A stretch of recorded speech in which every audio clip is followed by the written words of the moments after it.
I've always known these woods were alive, not just in the way most people understand with trees and animals and the natural cycles of life, but alive in ways that defy explanation. My grandfather, who gave me my Cherokee name, Adahi, meaning one who lives in the woods, understood this better than anyone. For 12 years I've served as a ranger at Tsalagi National Forest, a sprawling wilderness in the Blue Ridge Mountains. The forest's official name on government maps is different, but our people have called it Tsalagi since before the white man's boots first disturbed these grounds.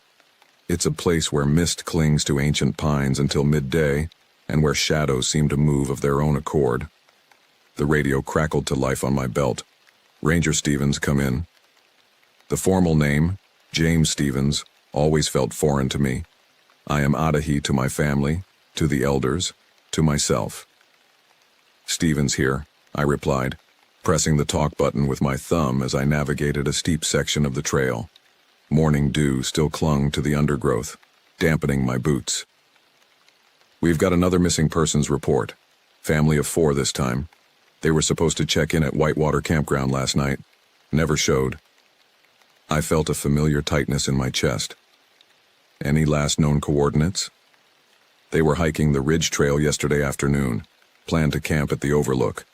Weather was clear, and they're experienced hikers." The Ridge Trail. Again.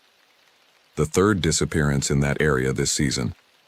The first had been a solo hiker, a college student who'd gone off trail to photograph wildlife.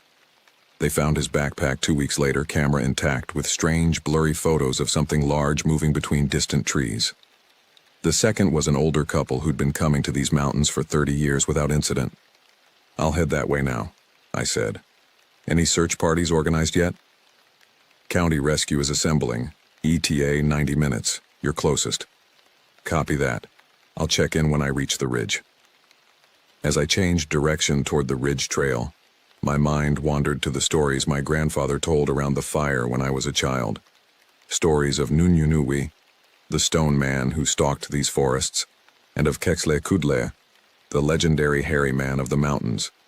Tourists and park officials dismissed these as quaint native folklore, but my grandfather's eyes always held something deeper when he spoke of them. A warning. The Ridge Trail was beautiful, but treacherous. It followed an ancient pathway that my ancestors had used for centuries, winding along a granite ridge that offered spectacular views of the valley below. But it was remote, with steep drop-offs and dense forest on either side that could swallow a person whole if they strayed from the path. As I hiked, the forest grew unnaturally quiet.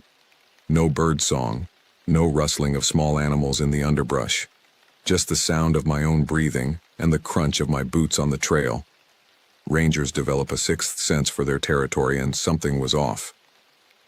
The hair on the back of my neck stood up, and I found myself checking my sidearm more often than usual. I reached the designated Overlook campsite by mid-morning. The family's tent was still there, zipped closed. Their cooking gear was arranged neatly beside a fire pit containing cold ashes. 4 backpacks leaned against a log. "Hello?" I called out. "Park Ranger. Anyone here?" Nothing but the wind in the pines answered me. I approached the tent and called out again before unzipping it. Empty sleeping bags were arranged inside alongside personal items. Everything appeared normal, except for the complete absence of people. Moving methodically, I examined the campsite. There were no signs of struggle, no blood, no indication of animal intrusion. It was as if the family had simply vanished into thin air. The only unusual detail was a series of large, indistinct footprints at the edge of the clearing, leading into the dense forest. Too large for a human, too shaped for a bear. I photographed them carefully before they could be disturbed, then followed them to the tree line. The forest beyond was old growth, untouched for centuries. Grandfather called it the sacred place, and warned me never to enter it alone. The radio crackled again. "Stevens, what's your status?" "I'm at the campsite. Family's gear is all here, but no sign of them. I found some unusual tracks heading east into the old growth section." Static hissed before the reply came. "Wait for backup. County rescue is en route." "Copy that," I said. but my eyes remained fixed on those massive humanoid footprints disappearing into the shadows. I've been a ranger long enough to follow protocol, but I've been Cherokee long enough to know when something unnatural is happening in our ancestral lands. I checked my watch. Still 45 minutes before backup would arrive. I couldn't shake the feeling that this family might not have that long to wait. The wind shifted, carrying a strange, musky odor from the direction of the tracks. An odor I couldn't identify. Not bear, not deer, not any animal I recognized from my years in these woods. Making my decision, I updated my coordinates in my GPS locator, checked my gear, and stepped off the trail. Protocol be damned. There were children missing. The old-growth forest swallowed me immediately. The canopy above was so dense that it created a perpetual twilight below. Moss-covered trunks wider than my truck stood like ancient sentinels. The tracks were clearer here in the soft earth. Huge five-toed imprints pressing deep into the ground. Whatever made them was heavy and walked on two legs. My grandfather's voice echoed in my memory. The old ones still walk in the deepest woods. They were here before us and will remain when we are gone. 20 minutes into my tracking, I found the first sign of the missing family. A child's stuffed animal dropped beside a massive fallen tree. There was no blood, no sign of violence. Just the abandoned toy lying there like a breadcrumb on a trail. The forest grew denser, darker, and I had to use my flashlight despite the morning hour. The tracks continued, now joined by smaller human footprints. The family, seemingly walking alongside the creature. Not running, not dragged, just walking. That's when I heard it, a low, rumbling sound that was neither growl nor speech, but something in between. It echoed through the trees, making it impossible to pinpoint the direction. My hand moved to my sidearm instinctively. From somewhere ahead came a child's laugh, quickly silenced. "Hello," I called out, my voice sounding small in the vastness of the ancient forest. "Park Ranger, I'm here to help." Silence fell again, heavier than before. Then, a rustling of movement, something massive shifting through the undergrowth ahead. I raised my flashlight, and for an instant, in the narrow beam, I caught a glimpse of something tall and broad-shouldered moving between the trees. Something covered in dark hair that walked upright on two legs. In that moment, I knew my grandfather's stories weren't just legends. The old ones were real, and they had taken a family into the deepest part of our woods. The beam of my flashlight cut through the gloom, briefly illuminating the massive silhouette before it disappeared behind a stand of ancient hemlocks. My heart hammered against my ribs as I forced myself to move forward. 12 years as a ranger had taught me to respect these mountains and their dangers. Bears, cougars, sudden storms that could strand the unprepared. But nothing in my training had prepared me for this. "This is Ranger Stevens," I whispered into my radio, keeping my voice low. "I'm approximately 2 miles east of the Ridge Trail overlook, tracking possible survivors and something else." Static answered me. I tried again, adjusting the frequency. Nothing. The old-growth forest had swallowed all signals. I was alone with whatever stalked these woods.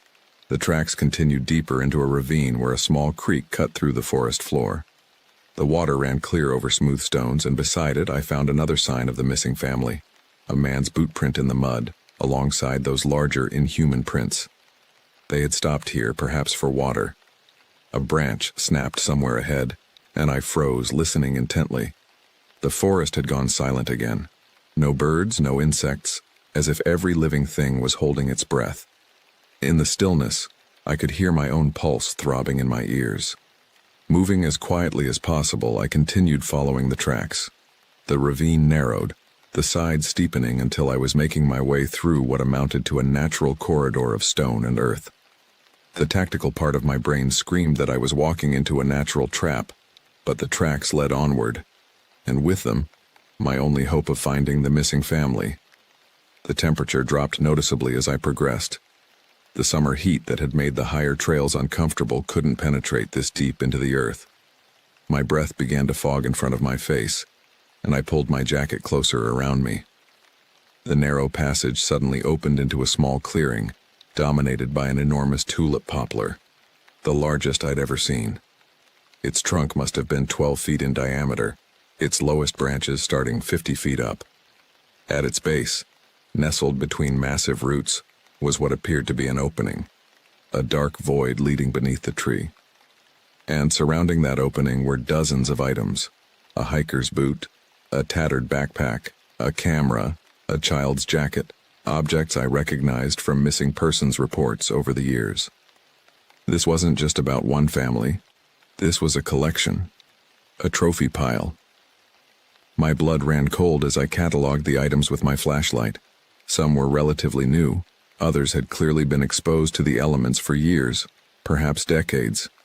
And beyond them, leading into that dark hollow beneath the tree, were fresh tracks, both the creatures and the families. The stories my grandfather told by firelight came rushing back. He spoke of the Kekla, the hairy man, who was said to take people into the deep caves of the mountains. Some versions of the legend said he ate them, others claimed he kept them, turning them wild until they forgot their human lives. I drew my sidearm, checked that a round was chambered, and approached the opening. The musky odor I'd detected earlier was stronger here, mingled with the scent of damp earth and something else, something that reminded me of the bear den I'd once had to inspect after reports of poaching. "Hello?" I called into the darkness, my voice echoing slightly. "This is Park Ranger Stevens. I'm here to help." From within came a sound that made my skin crawl, a low, rumbling growl that seemed to vibrate the very air around me. It wasn't aggressive, exactly. It was territorial, a warning. I reached for my radio again out of habit, knowing it was useless. The search party would be at the campsite by now, but they wouldn't find my trail for hours. By then it would be dark, and no one would risk these woods at night, not even for a missing ranger. I was on my own, standing at the threshold of what could very well be my own grave. Taking a deep breath, I clicked on my tactical flashlight, the most powerful one I carried, and ducked into the opening beneath the ancient tree. The passageway sloped downward, the ceiling low enough that I had to crouch. Tree roots formed a natural lattice above me, soil clinging to them and occasionally dropping onto my shoulders as I moved. The air grew colder, damper, and the smell stronger. After about 30 feet, the tunnel widened into a larger chamber. My flashlight beam couldn't reach the far walls, but what it did illuminate stopped me cold. Along one side of the chamber were crude shelters made of branches and leaves, and huddled inside one of them was the missing family, a man, a woman, and 2 children, perhaps 8 and 10 years old. They were alive, apparently unharmed, but their eyes reflected my flashlight with a wild, animal-like quality that sent chills down my spine. "I'm Ranger Stevens," I said, approaching slowly, keeping my voice calm and even. "I'm here to take you back." The man, I recognized him from the photo in the missing persons report, pulled his children closer and made a strange guttural sound. The woman bared her teeth slightly. "Mr. Kendall?" I tried again, remembering the family's name. "David Kendall? I'm with the Park Service. Your extended family reported you missing." Recognition flickered in the man's eyes, but it was distant, confused, as if I was reminding him of a dream he'd had long ago. How was this possible? They'd only been missing for a day. A low rumble from the shadows behind me answered my unspoken question. I whirled around, flashlight beam cutting through the darkness to illuminate a massive figure. It stood over 8 feet tall, its broad frame covered in thick, dark hair. Its face was a strange amalgamation of human and ape-like features, a prominent brow, deep-set eyes that reflected red in my light, a flattened nose, and a mouth that seemed capable of both bestial snarls and something approaching speech. Bigfoot, Sasquatch, Kekla, the legendary creature of the deep woods stood before me, very real and very dangerous. I raised my weapon instinctively, but something stopped me from firing. Perhaps it was the lack of aggressive posturing from the creature, or perhaps it was something deeper. A sense that I was facing not just an animal, but an ancient intelligence. It made that rumbling sound again, and to my shock, the Kendall family responded with similar vocalizations. A conversation was happening that I couldn't understand. "They need to come with me," I said firmly, addressing the creature directly. "They don't belong here." The creature tilted its massive head, studying me with eyes that held more understanding than should be possible. It took a step forward, into the full beam of my light, and I saw what I hadn't noticed before. Around its neck hung a crude pendant made of polished stone. It was carved with symbols I recognized from the oldest Cherokee petroglyphs, symbols that predated European contact. This wasn't just a wild creature of the woods. This was something that had existed alongside my ancestors, something that had been part of these mountains for countless generations. It raised one massive hand, fingers splayed, showing me an open palm. Not aggressive, but not yielding either. Behind me, David Kendall spoke, his voice hoarse and strange as if he'd forgotten how to use it properly. "We stay," he said. "We belong. Now." His wife nodded, her eyes fixed on the creature with something approaching reverence. "No," I said firmly. "Your family is waiting for you, your parents, your siblings. People are searching for you right now." The creature made another sound, and David shook his head violently. "Chosen," he said. "We chosen." That's when I noticed the strange marks on their foreheads, patterns of what looked like mud or clay, forming symbols similar to those on the creature's pendant. Some kind of ritual had taken place here, something that had altered these people in ways I couldn't understand. The creature took another step toward me, and this time, I sensed no peace in its approach. I raised my weapon again. "I'm taking them back," I said, my voice steadier than I felt. "They have a right to choose, but they need to be of sound mind to do it." The creature's eyes narrowed, and it bared teeth that could tear through flesh with frightening ease. It understood me. I was certain of it now, and it did not want to let its chosen ones go. Chapter 3. The Chosen Ones. Time seemed to stop as the creature and I faced each other in the dim chamber beneath the ancient tree. Behind me, the Kendall family huddled together, their eyes darting between me and the massive being that had, for reasons I couldn't comprehend, selected them. In my 12 years as a ranger, I'd faced down territorial bears, rescued climbers from near-death situations, and navigated these mountains in the worst conditions imaginable. But nothing had prepared me for this standoff with a legend come to life. "Mr. Kendall," I said, not taking my eyes off the creature, "I need you and your family to come toward me slowly." David Kendall made that strange guttural sound again, then struggled to form words. "No. Danger. No. Harm. Whatever's happening here, we need to discuss it above ground," I insisted. "Your family has rights, but this isn't the way." The creature let out a low rumble and took another step forward. I tensed, my finger hovering near the trigger of my sidearm.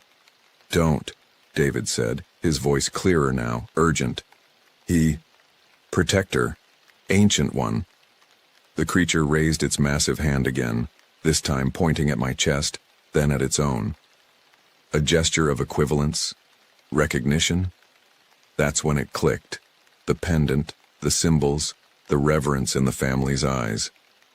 This wasn't a random abduction. This was something cultural, ritualistic. Something that perhaps stretched back to the time when my Cherokee ancestors first encountered these beings in the deep woods. I lowered my weapon slightly but kept it ready. "I'm listening," I said to both David and the creature, "but I have a duty to bring this family back safely." The creature made a series of sounds, grunts and clicks that seemed to form a pattern. To my astonishment, Mrs. Kendall responded with similar sounds, then turned to me. "Chosen, protectors," she said haltingly. "Forest, dying, need, help." I struggled to understand. "You're saying this creature chose your family to help protect the forest?" She nodded emphatically, pointing to the strange markings on their foreheads. Bond, she said. Ancient. Bond. The creature moved again, this time retreating to the shadows of the chamber. It returned moments later carrying something in its massive hands, an object wrapped in what appeared to be animal hide. With surprising gentleness, it placed the object on the ground between us and unwrapped it. Inside was a stone tablet covered in petroglyphs, similar to those I'd seen in the oldest sacred sites of my tribe. But these were different, more detailed, showing human figures standing alongside taller, broader figures that could only be representatives of this creature's kind. David crawled forward, pointing at the tablet. History, he said. Your people. His people. Together. I stared at the tablet, memories of my grandfather's stories rushing back. He'd spoken of the guardian spirits of the deep forest, beings that had taught the early Cherokee which plants could heal and which would kill, how to move through the mountains without disturbing their balance. These petroglyphs, I said slowly, they show cooperation between humans and your kind. I addressed this last part to the creature, who nodded its massive head once. Mrs. Kendall made another series of those strange sounds, and the creature responded. Then she looked at me. Says, once, many human helpers, now, few, forest, sick. I looked around the chamber with new eyes. This wasn't a predator's den. It was a place of instruction, of initiation. The items outside weren't trophies. They were artifacts left behind by those who had been chosen before, perhaps over generations. How many others? I asked, gesturing to the crude shelters around the chamber. David held up 7 fingers. 7 families. Many years. 7 other groups of people, chosen over what could be decades or even centuries, living in these woods as intermediaries between the creature's kind and humanity. It was almost impossible to believe, yet the evidence was before me. And they stayed willingly? I pressed. David and his wife exchanged glances. After understanding, yes, the implications were staggering. People who had been mourned as dead, as victims of the wilderness, were potentially living different lives entirely, serving as some kind of forest guardians alongside these legendary creatures. The creature made another series of sounds, more urgent now. Mrs. Kendall listened intently, then turned to me. Says, others, coming, your people, danger, the search party. They would have followed my trail by now, perhaps even discovered the entrance to this underground chamber, and they would come armed, ready to confront whatever had taken a family, and now a ranger. I need to go back up, I said. I need to stop them before they find this place. The creature's eyes narrowed suspiciously. I won't reveal your location, I promised, but I need to report that I found the family safe. Not safe, David said. Chosen, important. I took a deep breath. Mr. Kendall, whatever's happening here, there are proper channels. Your family was reported missing. People are worried. They're searching for you right now. No. Return, Mrs. Kendall said firmly. Our purpose now. I looked at their children, who had remained silent throughout the exchange. They showed no signs of fear, no signs of distress. If anything, they seemed fascinated by the creature, watching its every move with wide, curious eyes. The children deserve a choice, I said. They deserve to grow up in the world they were born into, at least until they're old enough to decide for themselves. The creature made a low, mournful sound. Then, to my surprise, it reached out one massive hand and gently touched the head of the youngest child. The boy smiled up at it without fear. David spoke again, his words coming more easily now. Children. Special. See. Truth. Adults. Forget. A sound from the tunnel leading to the surface interrupted our strange dialogue. Voices. Distant but drawing closer. The search party had found the entrance. The creature straightened to its full height, a growl building in its chest. The family huddled closer together, fear in their eyes for the first time. "Hide," I said quickly. "I'll speak to them." I moved toward the tunnel entrance, but before I could reach it, the creature grabbed my arm with surprising speed. Its grip was like iron, but it didn't hurt me. It stared into my eyes, and in that moment I felt something pass between us, an understanding that went beyond words. It released me and made a series of gestures, pointing to the family, to itself, to me, and then upward, toward the surface. "He wants you. Understand," David translated haltingly. "See, truth. Then, decide." "There's no time," I said, hearing the voices growing closer.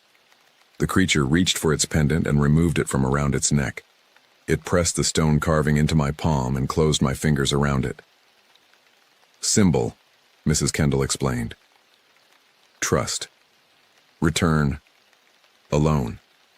Learn." I nodded, tucking the pendant into my pocket. "I'll come back," I promised. "But for now, stay hidden." The creature retreated into the shadows of the chamber, taking the family with it. I turned and hurried into the tunnel, meeting the search party halfway.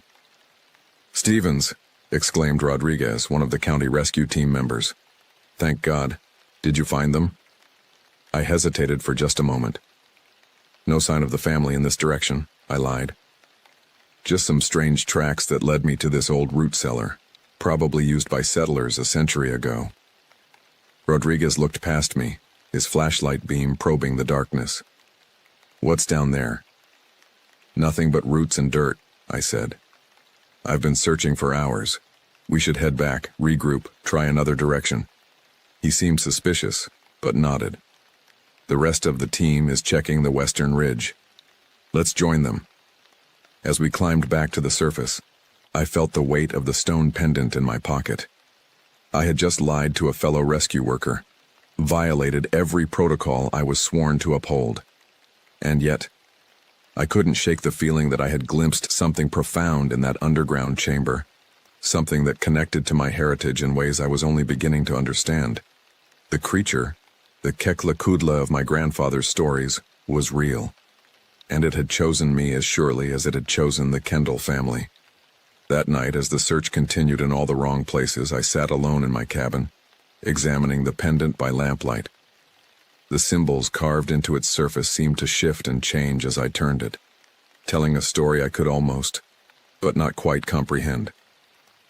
Tomorrow, I would return to the ancient tree, alone, and I would learn the truth about the guardians of these mountains, whatever the cost. Dawn broke over the mountains, painting the mist-shrouded peaks in shades of gold and pink. I'd barely slept, my mind racing with everything I'd witnessed beneath the ancient tree. The stone pendant lay heavy in my palm as I sat on my cabin porch, watching the first light of day filter through the pines. My radio crackled to life. "Stevens, you copy? Meeting at base camp in 30. "Copy that," I responded automatically. I should have been preparing for another day of searching, a search I knew would be fruitless. Instead, I found myself tracing the strange symbols on the pendant, feeling an inexplicable connection to them. My grandfather had once told me that the old ways of knowing weren't lost, merely forgotten. "Our ancestors speak to us still," he'd said. "If only we remember how to listen." I closed my eyes, trying to listen with more than my ears. The forest around my cabin seemed to pulse with life, the chittering of squirrels, the songs of warblers, the whisper of wind through leaves. But beneath those familiar sounds was something else, something I'd never noticed before, a rhythm, like a heartbeat, emanating from the depths of the old-growth forest. My decision made itself. I called in to say I was checking a lead several miles from the actual search area, packed my gear, and headed back toward the ancient tree. The forest felt different today. Where yesterday it had seemed ominous and forbidding, today it felt aware, alive in a way that went beyond biology. I found myself noticing details I'd overlooked for years, The way certain trees grew in patterns that couldn't be coincidental. The way game trails converged at points that offered the best vantage of the valleys below. These weren't random features. They were designed, cultivated over generations by something that understood the forest as a single living entity. As I approached the ravine leading to the ancient tree, I felt the pendant grow warm against my chest, where I'd hung it on a leather cord. Not hot enough to burn, but noticeably warmer than body temperature. The entrance beneath the tree root stood open just as I'd left it. No sign remained of yesterday's search party. I'd made sure they marked this area as cleared. Taking a deep breath, I ducked into the opening and made my way down the earthen tunnel. The chamber beyond was empty. No sign of the Kendall family, no sign of the creature. But the shelters remained, and the stone tablet still lay where it had been placed. "Hello?" I called out, my voice echoing slightly in the underground space. I came back as promised. Silence answered me. I approached the stone tablet, kneeling beside it to examine the petroglyphs more carefully in the beam of my flashlight. They told a story. That much was clear now. A story of first contact between my ancestors and the creatures of the deep forest. Some of the symbols matched those on ancient Cherokee artifacts I'd seen in museums, but others were entirely unknown to me. As I studied the tablet, I became aware of a presence behind me. I didn't hear it approach. A being that size moving without sound seemed impossible, but I felt it. A change in the air pressure of the chamber, the sense of being watched. I turned slowly to find the creature standing just beyond the reach of my light, its eyes reflecting red in the darkness. "I came back," I said, standing to face it. "I want to understand." The creature made that rumbling sound again, then stepped forward into the light. In daylight, filtered through the roots above, I could see details I'd missed the night before. Its face, while definitely not human, held expression and intelligence. Its hair wasn't uniformly dark, but varied in color and texture across its body, and around its wrists were what appeared to be woven bands of plant fiber, deliberate adornment. This was no mere animal. This was a being with culture, with history. It gestured to the pendant I wore, then to itself. "Yes," I said. "I accepted your token. I came alone." It nodded once, then turned and moved toward the back of the chamber, clearly expecting me to follow. I hesitated only briefly before falling in step behind it. A narrow passage I hadn't noticed before led deeper underground. As we walked, I noticed symbols carved into the earthen walls, some fresh, others worn with age. Generations of markings, a written record of sorts. The passage opened into another, larger chamber, and I stopped short at the threshold, my breath catching in my throat. The space beyond was illuminated by shafts of sunlight, filtering through carefully constructed openings in the ceiling. And in that natural light stood the Kendall family, alongside 7 other groups of people. The chosen ones David had mentioned. They ranged in age from children younger than the Kendalls to elderly individuals with weather-beaten faces and wild, white hair. And among them moved 3 more creatures, smaller than my guide, but unmistakably of the same kind. A family group, perhaps. They all turned to look at me as I entered, human and non-human alike.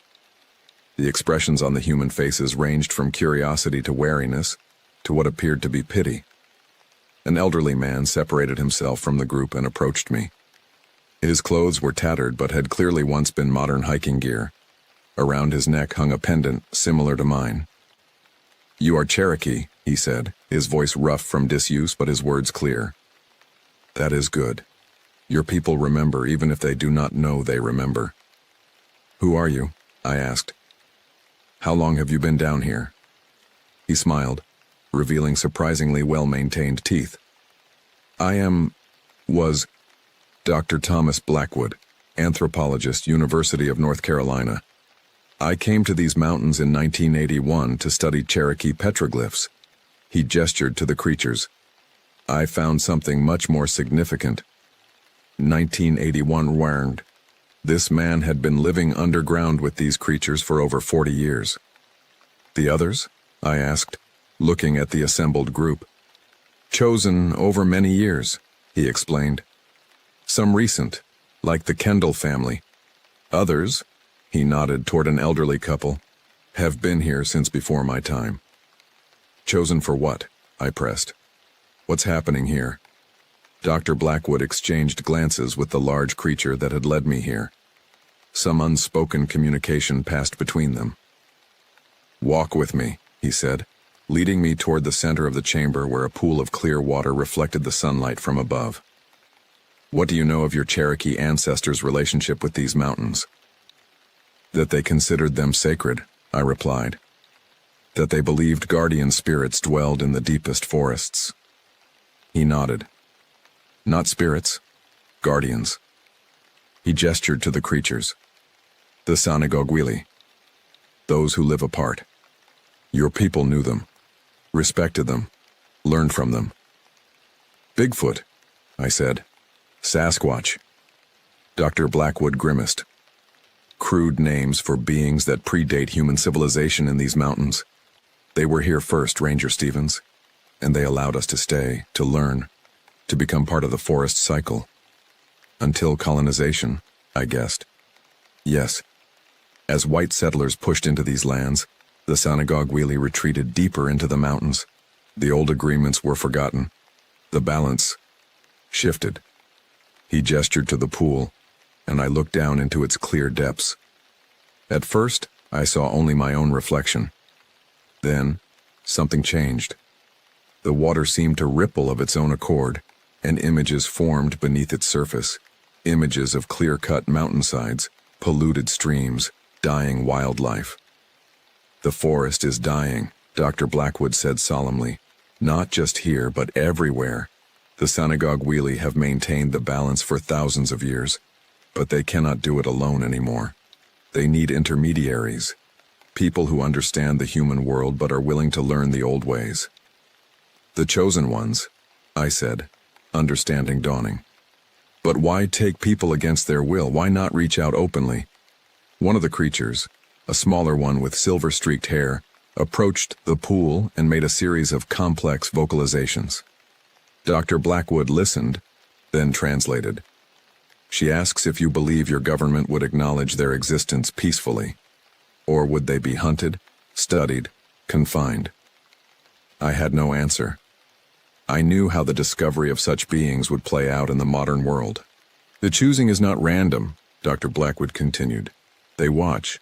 They select people who show respect for the forest, who have the capacity to understand what is at stake, and no one is kept against their true will.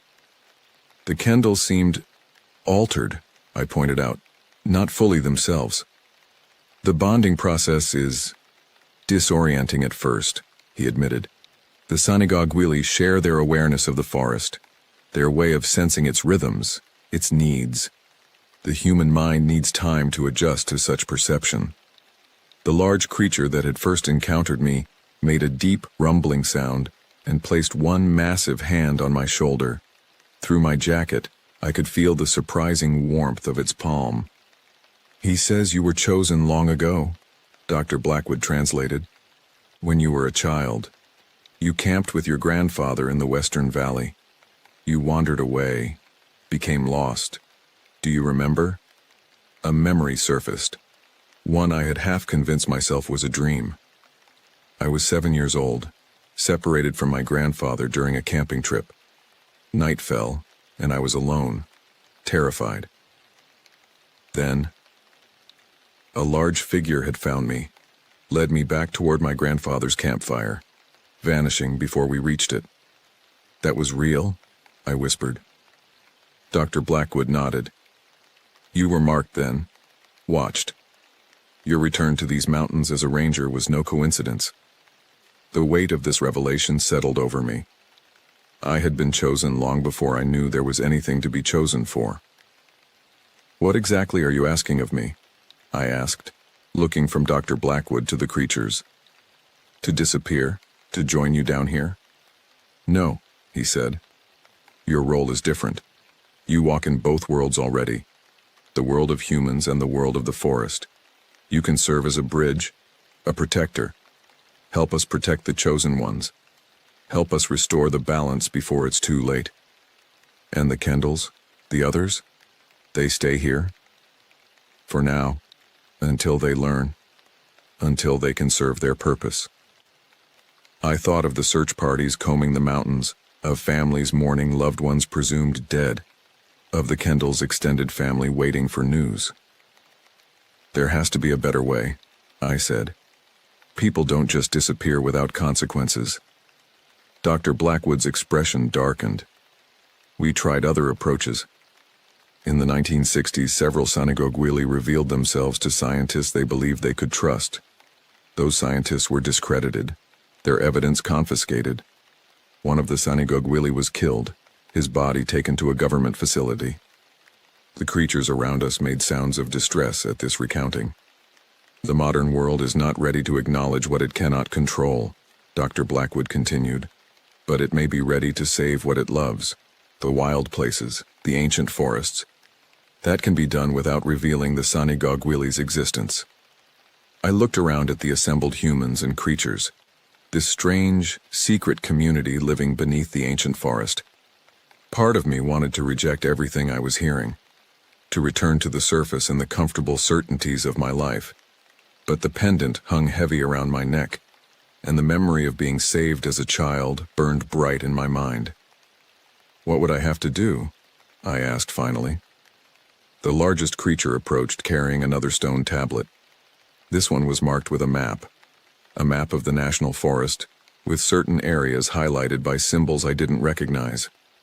Dr. Blackwood traced the markings with his finger. These are the sacred groves, the places where the forest's energy is strongest, where the Sanigogwili maintain the balance. They need protection. Your position as a ranger gives you influence over trail placement, camping regulations, conservation efforts. You want me to steer people away from these areas, I said, understanding. And to watch for those who might be chosen next, he added. To help ease their transition, to ensure they aren't simply declared missing and forgotten. It was so much to absorb, so much responsibility. And yet, looking into the intelligent eyes of these creatures, these first inhabitants of my ancestral lands, I felt a connection that transcended my modern skepticism. The largest Sanigogwili made that rumbling sound again, then actually spoke, in a deep, halting voice that seemed to come from its chest rather than its throat. Protect, forest, protect, people, protect us. I stared in shock. You can speak our language. Dr. Blackwood nodded. With difficulty. Their vocal structures are different, but they understand far more than they can say. The creature extended its massive hand toward me, palm up, waiting. In that moment, I stood at a crossroads between two worlds, the modern human world I had always known, and an ancient reality that had existed alongside it, unseen and unacknowledged. My decision would affect not just my life, but the lives of the chosen ones, the Sanigogwili, and perhaps the future of the forest itself. I thought of my grandfather's teachings, of the sacred responsibility to protect these lands that had been passed down through generations of my family, and I realized that this was not a new path at all, but the continuation of an ancient one. I placed my hand in the creature's open palm, feeling the rough texture of its skin against mine. I will help you, I said. I will protect the forest, the people, and your kind. But we do this my way. No more families disappearing without explanation. No more leaving loved ones to wonder and grieve. The creature's hand closed gently around mine, sealing our pact. And in that moment, beneath the ancient tree, I became what my ancestors had been centuries before. A bridge between worlds, a guardian of old knowledge, a protector of secrets that the modern world was not yet ready to hear. 6 months have passed since my encounter beneath the ancient tree. 6 months since I placed my hand in the massive palm of the Sanigogwili and accepted a responsibility that has transformed my understanding of these mountains and my place within them. Winter has settled over the forest, draping the pines in mantles of snow and ice. The tourist season has ended, leaving the wilderness to those who truly belong here. In this quiet season, I've had time to establish new patterns, new ways of fulfilling my dual roles as park ranger and guardian of ancient secrets. The Kendall family officially remains missing. The search was called off after 3 weeks of finding nothing but false leads and empty forest. I attended the memorial service in a small church in Asheville, watching their extended family mourn for people who were very much alive. It was one of the hardest things I've ever done, but I kept my promise to find a better way. 2 weeks ago, Mrs. Kendall's sister received an anonymous letter, postmarked from a town across the Canadian border. The letter explained that the family had chosen to start a new life away from the pressures of modern society, that they were safe and happy, and that perhaps someday they might return. Enclosed was a recent photograph of the family standing before a snow-covered landscape, their faces healthy and smiling. The letter was, of course, a carefully crafted fiction.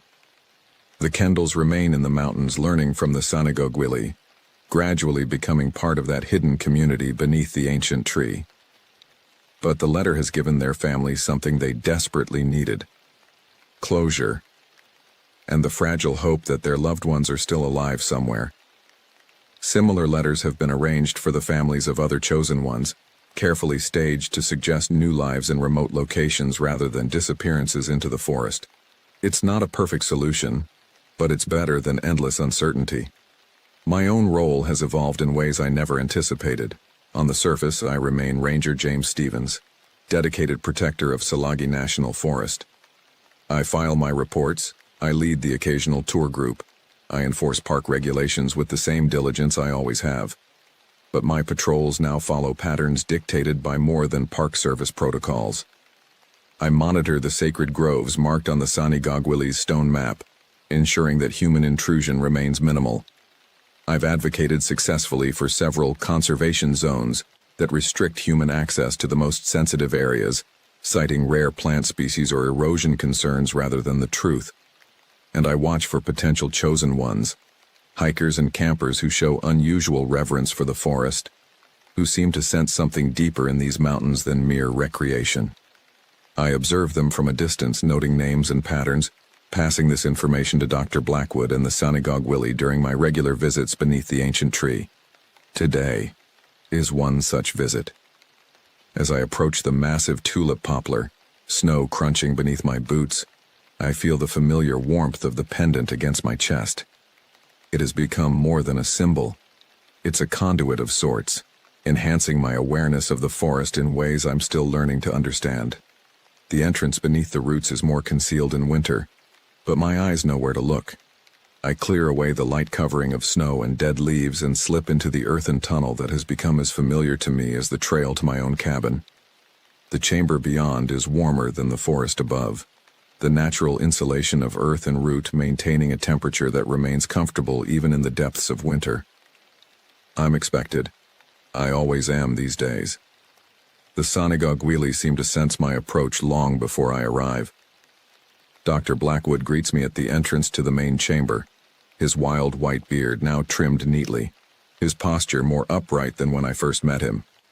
Returning to regular contact with another ranger, another bridge between worlds, has rekindled something in the old anthropologist. Adahi, he says, using my Cherokee name as he always does in this place. Welcome. There have been developments. He leads me into the chamber where the pool reflects the winter sunlight from above.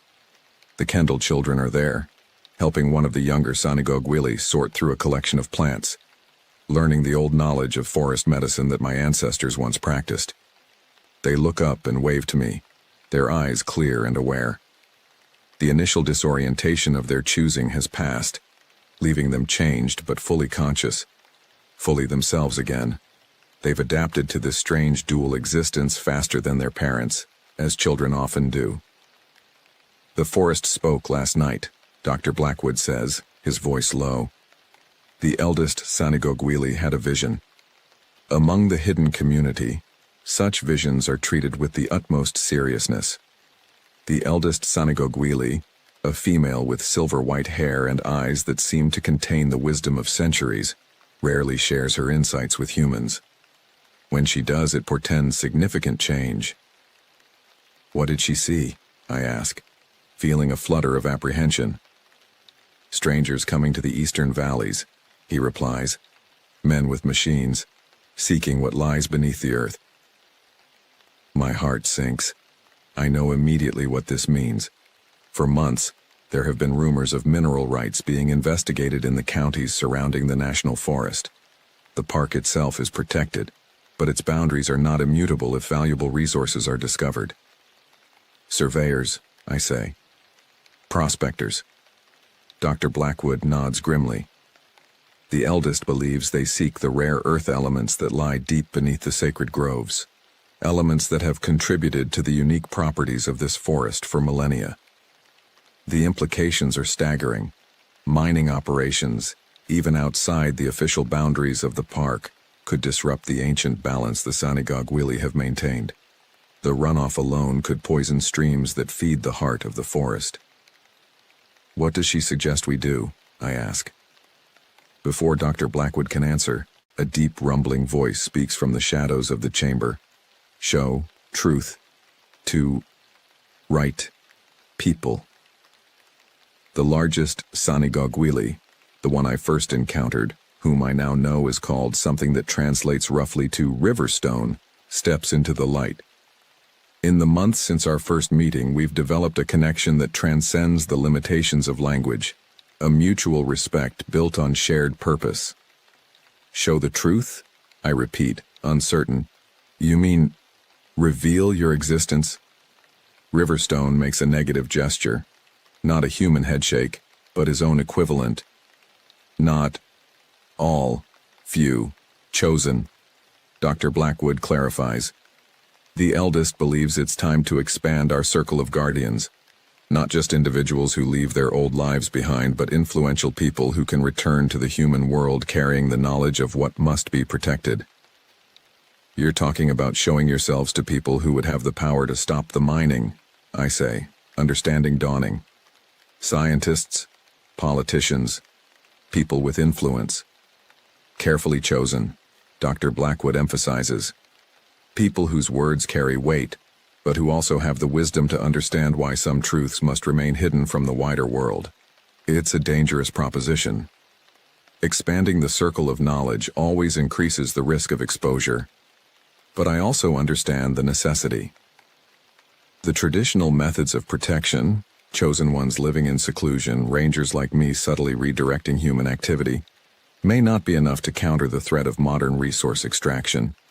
I know someone, I say after a moment of consideration. Dr. Eleanor Chen.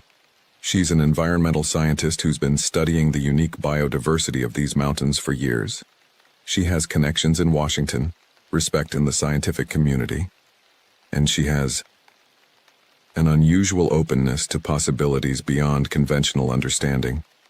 Riverstone and Dr. Blackwood exchange glances. You trust this woman? Dr. Blackwood asks.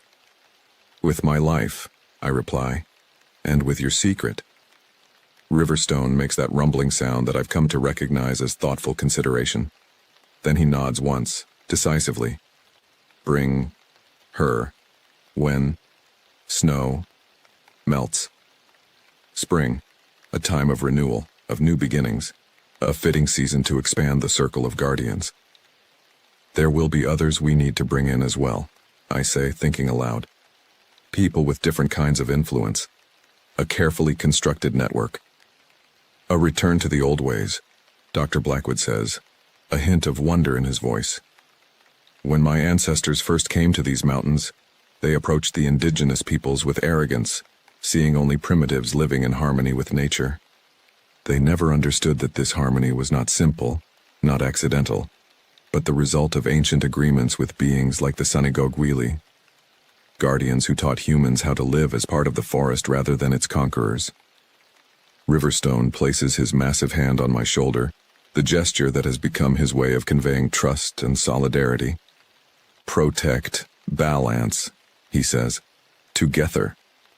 As I prepare to return to the surface, to my cabin and my radio, and the human world that still claims the majority of my time, I feel the weight of this new phase of our mission. The stakes have never been higher, not just for the Sanigogwili and the Chosen Ones, but for the forest itself, for the delicate balance that has been maintained here since time immemorial. I think of my grandfather, of the stories he told by firelight, of the knowledge he passed to me that I only now truly understand. He knew. Perhaps not everything, but enough. Enough to guide me toward this path, to prepare me for the role I now embrace. As I emerge from beneath the ancient tree into the winter twilight, snow begins to fall. Large, soft flakes drifting down through the canopy. The forest is silent save for the gentle whisper of snow on pine needles. But in that silence, I sense a presence, a watchfulness, an awareness that extends far beyond my limited human perception. The Sanigogwili are out there, moving through their ancient territories. The Chosen Ones are learning the old ways beneath the earth, and I stand between these worlds. A guardian of secrets older than my nation, older perhaps than human civilization itself. I adjust my pack and begin the long hike back to my cabin, the pendant warm against my chest despite the winter chill. Above me, the first stars appear in the darkening sky. The same stars that watched over these mountains when the first humans encountered the Sanigogwili countless generations ago. Some would call the agreement we've renewed superstition, the product of primitive minds unable to comprehend the natural world through science. But I've seen enough now to know that the most primitive assumption of all is that humans are the only beings capable of consciousness, of culture, of stewardship. The truth is both simpler and more complex. We have never been alone in these forests, and our future depends on remembering how to share them. As the ranger who walks between worlds, as a dahi who lives in the woods, I have accepted this truth and the responsibility that comes with it. With spring will come new guardians, new challenges, new hopes for preserving the ancient balance. Until then, I watch, I protect, I remember. And in the deepest part of these mountains, beneath an ancient tree, the Sanigogwili remember too. I am Kaya Nakai, born to a Navajo mother and a father who served in Desert Storm. The name means my elder sister in Hopi, though I have no siblings. My mother chose it to honor her best friend who died young. Growing up between two worlds, the traditional ways of my mother's people and the military discipline of my father, I learned to navigate boundaries, to find paths where others saw only obstacles. When the Army Special Operations Command approached me about a reconnaissance mission in the Tonto National Forest, I didn't hesitate. My bank account was running dry, my cabin lease in Sierra Vista about to expire, and the collectors calling about my father's medical debts. After his passing last winter, those bills became mine. The double pay for specialized reconnaissance meant I could finally get ahead. We need someone who understands the terrain, Staff Sergeant Nakai, Colonel Blackwood had said, sliding a folder across his desk. Someone who can move through these forests like a ghost. The file contained satellite images of unusual heat signatures deep within the wilderness near Apache Junction. Structures where no structures should be. Movement patterns that suggested organized activity. I assumed drug traffickers or maybe a militia compound. Local rangers have reported strange occurrences. Blackwood continued, his voice dropping. Equipment failures, missing hikers, unusual tracks. I nodded, thinking it was standard intimidation tactics by whatever group had set up shop there. The mission parameters were simple. Scout the location, document activities, return with intelligence. Solo insertion, minimal equipment, maximum deniability. I'd done similar work before. What wasn't in the folder, what Blackwood only hinted at, was that this wasn't the first team they'd sent in. 2 others had gone dark in the past month. In the cabin now 3 days into my mission, I spread my maps across the rough-hewn table. The structure was old, likely a former ranger outpost, abandoned decades ago but maintained as an emergency shelter. The Army had stocked it with basic provisions before my arrival. My radio crackled with static, the third equipment malfunction since I'd arrived. The satellite phone showed no signal, and my GPS had been glitching intermittently. I'd have to rely on traditional navigation methods, something for which I was thankful for my grandfather's teachings. From my backpack, I removed the small leather pouch containing sacred cornmeal, huma, that my mother had insisted I carry. Though I'd embraced much of my father's pragmatic worldview, I respected the old ways. In the quiet of the cabin, I offered a small prayer for protection, sprinkling the cornmeal in the 4 cardinal directions as my grandfather had taught me. Outside, something moved in the darkness beyond my window, too large for a coyote, too silent for a bear. The hairs on my neck rose as I extinguished the lantern and moved to the window, peering into the blackness. For a moment I thought I saw a figure standing at the tree line, impossibly tall, shoulders too broad to be human. Then it was gone, leaving only the feeling of being watched. Not by an enemy combatant or forest predator, but by something that knew these woods long before any of us arrived. In the morning, I would begin my trek toward the coordinates Blackwood had provided. Tonight, though, I checked my weapon, secured the cabin's perimeter, and tried to ignore the distinct feeling that I wasn't hunting something in these woods. Something was hunting me. Dawn broke with an unsettling silence. No birds called from the trees. No small creatures rustled in the underbrush. I packed efficiently, leaving the cabin as I'd found it, save for a small offering of tobacco leaves placed by the hearth, a habit my grandfather had instilled in me whenever I was a visitor on lands not my own. The coordinates led me northeast, deeper into the wilderness where the Sonoran Desert gave way to pine forests and unexpected ravines. According to my maps, I was heading toward a remote area where several tributaries of Tonto Creek originated from underground springs. My training kept me moving silently through the terrain. Years spent hunting with my grandfather during summer visits to the reservation had honed skills the Army later refined. I could read the language of disturbed soil, broken twigs, and displaced stones, the subtle calligraphy left by those passing through. And something had passed through recently. Midday, I discovered the first anomaly, a game trail suddenly devoid of tracks, as if animals intentionally avoided this path. Then came the smell, organic decay tinged with something musky and unfamiliar.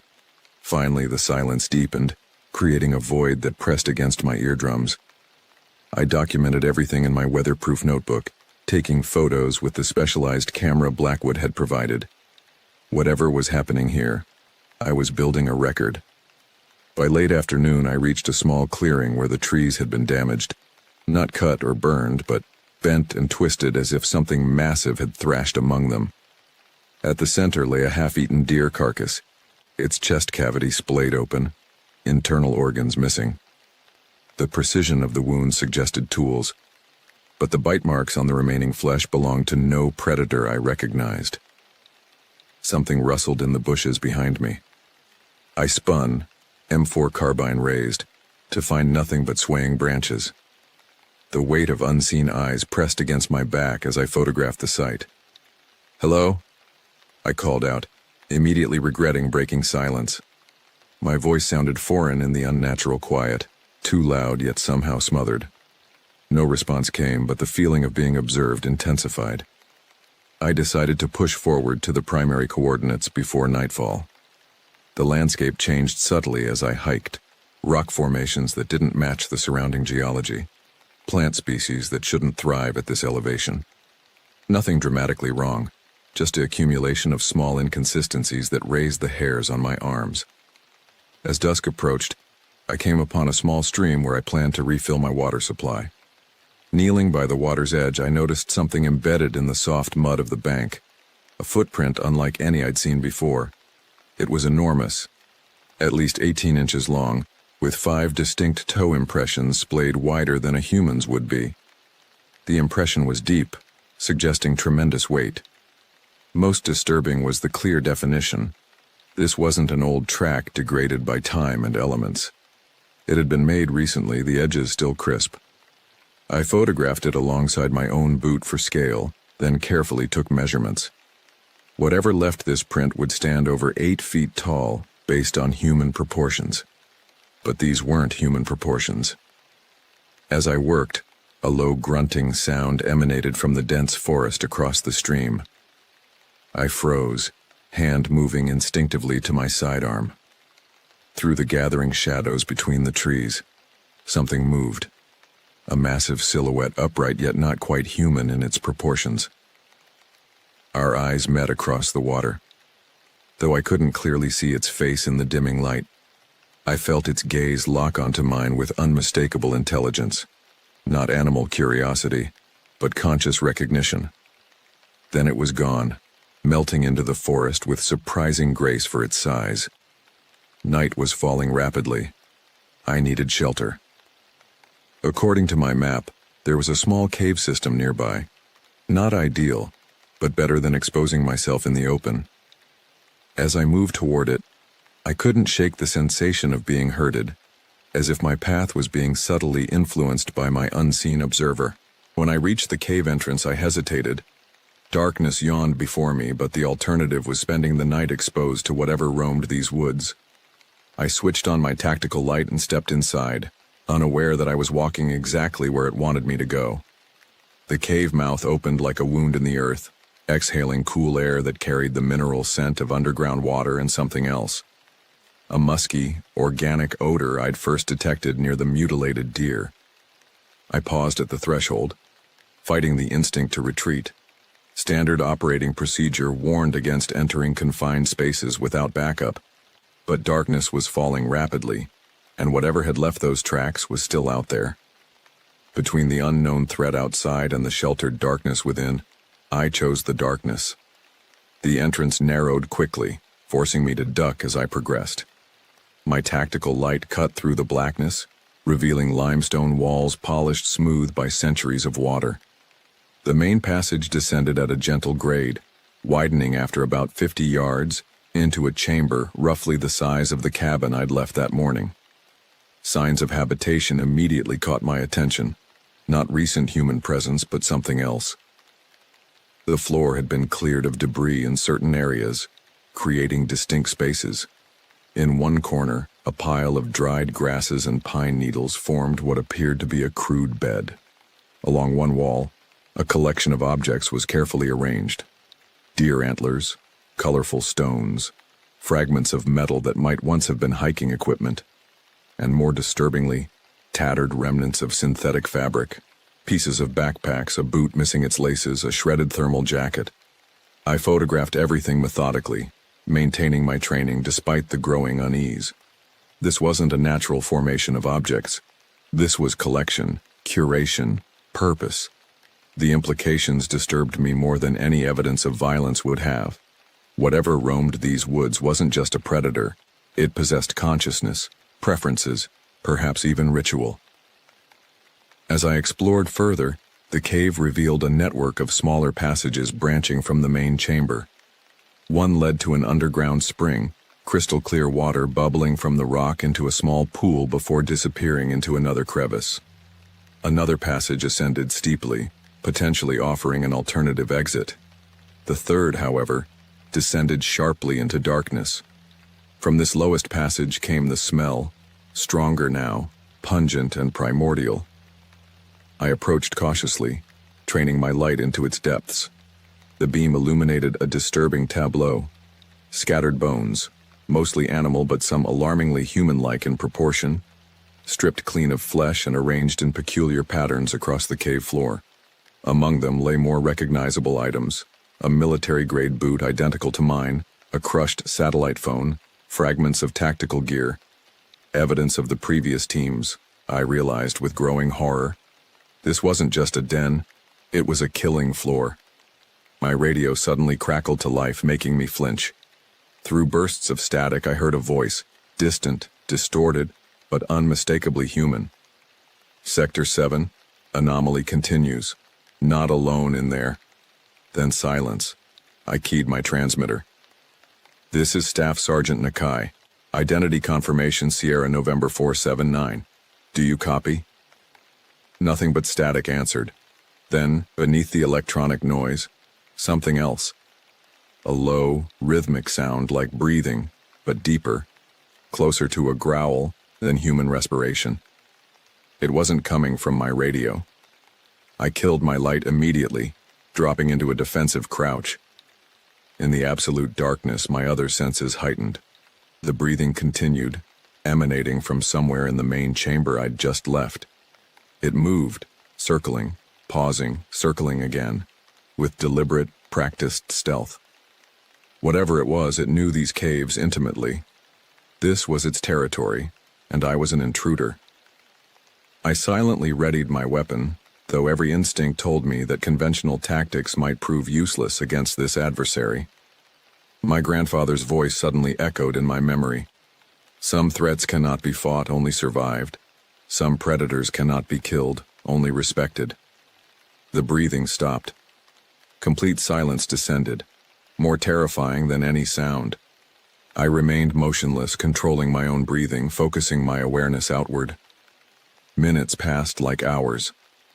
Then came a sound that froze my blood.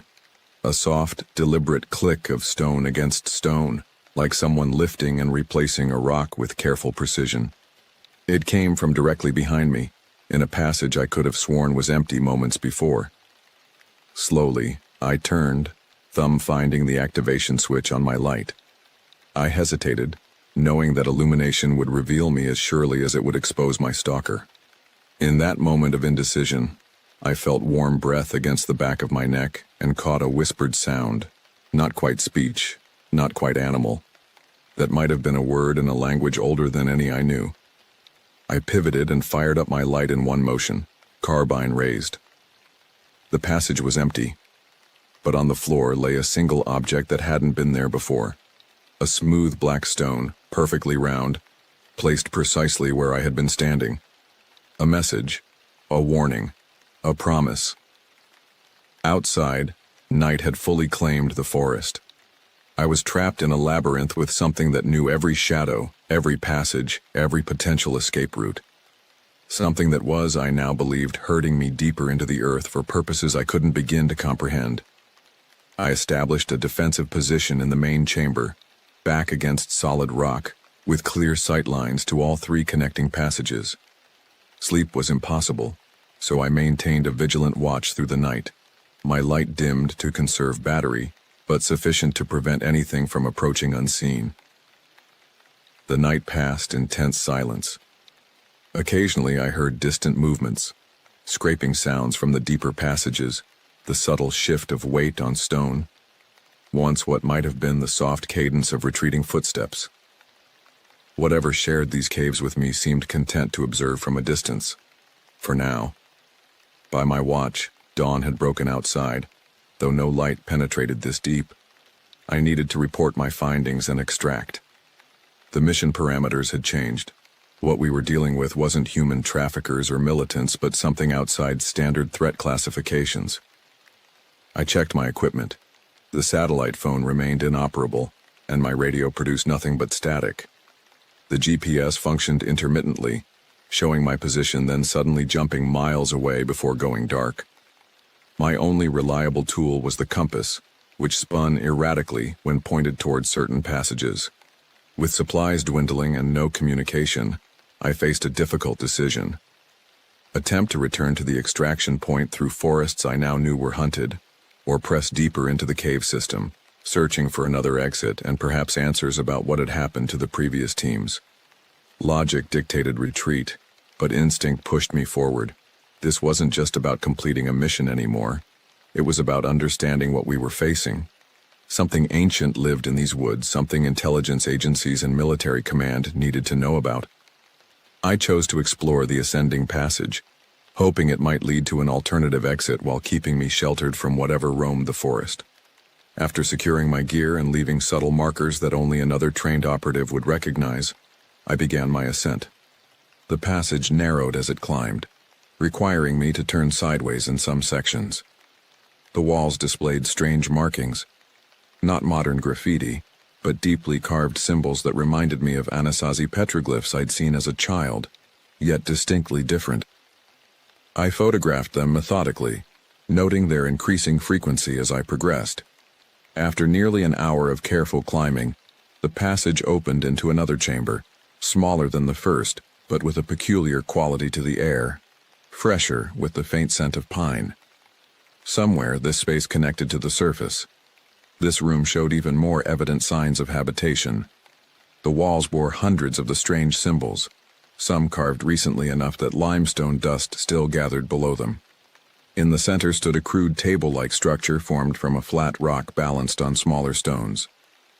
Upon it lay various objects, animal bones, arranged in specific patterns, small bundles of herbs and forest plants tied with sinew, a collection of human-made items including a military dog tag, the glass from a wristwatch, and most disturbingly, a blood-stained identification card from Fort Huachuca.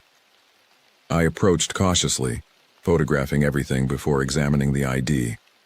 It belonged to Captain Marcus Reeves, one of the men from the previous reconnaissance teams. The blood pattern indicated the card had been deliberately smeared, not randomly spattered. Another message. Another warning. As I documented the scene, my foot dislodged something small and metallic. Bending down, I discovered a spent rifle cartridge, military grade, relatively recent. Someone had discharged a weapon in this chamber.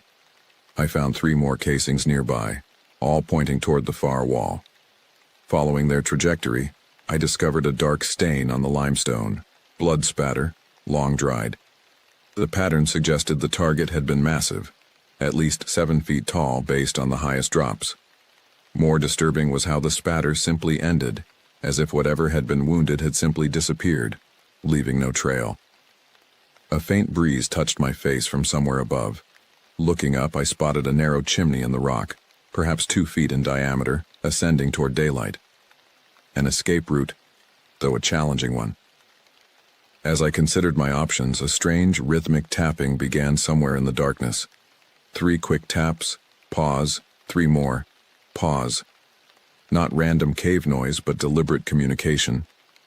It moved around the chamber, coming from one passage, then another, multiplying until it seemed to emanate from everywhere at once. I wasn't dealing with a single entity.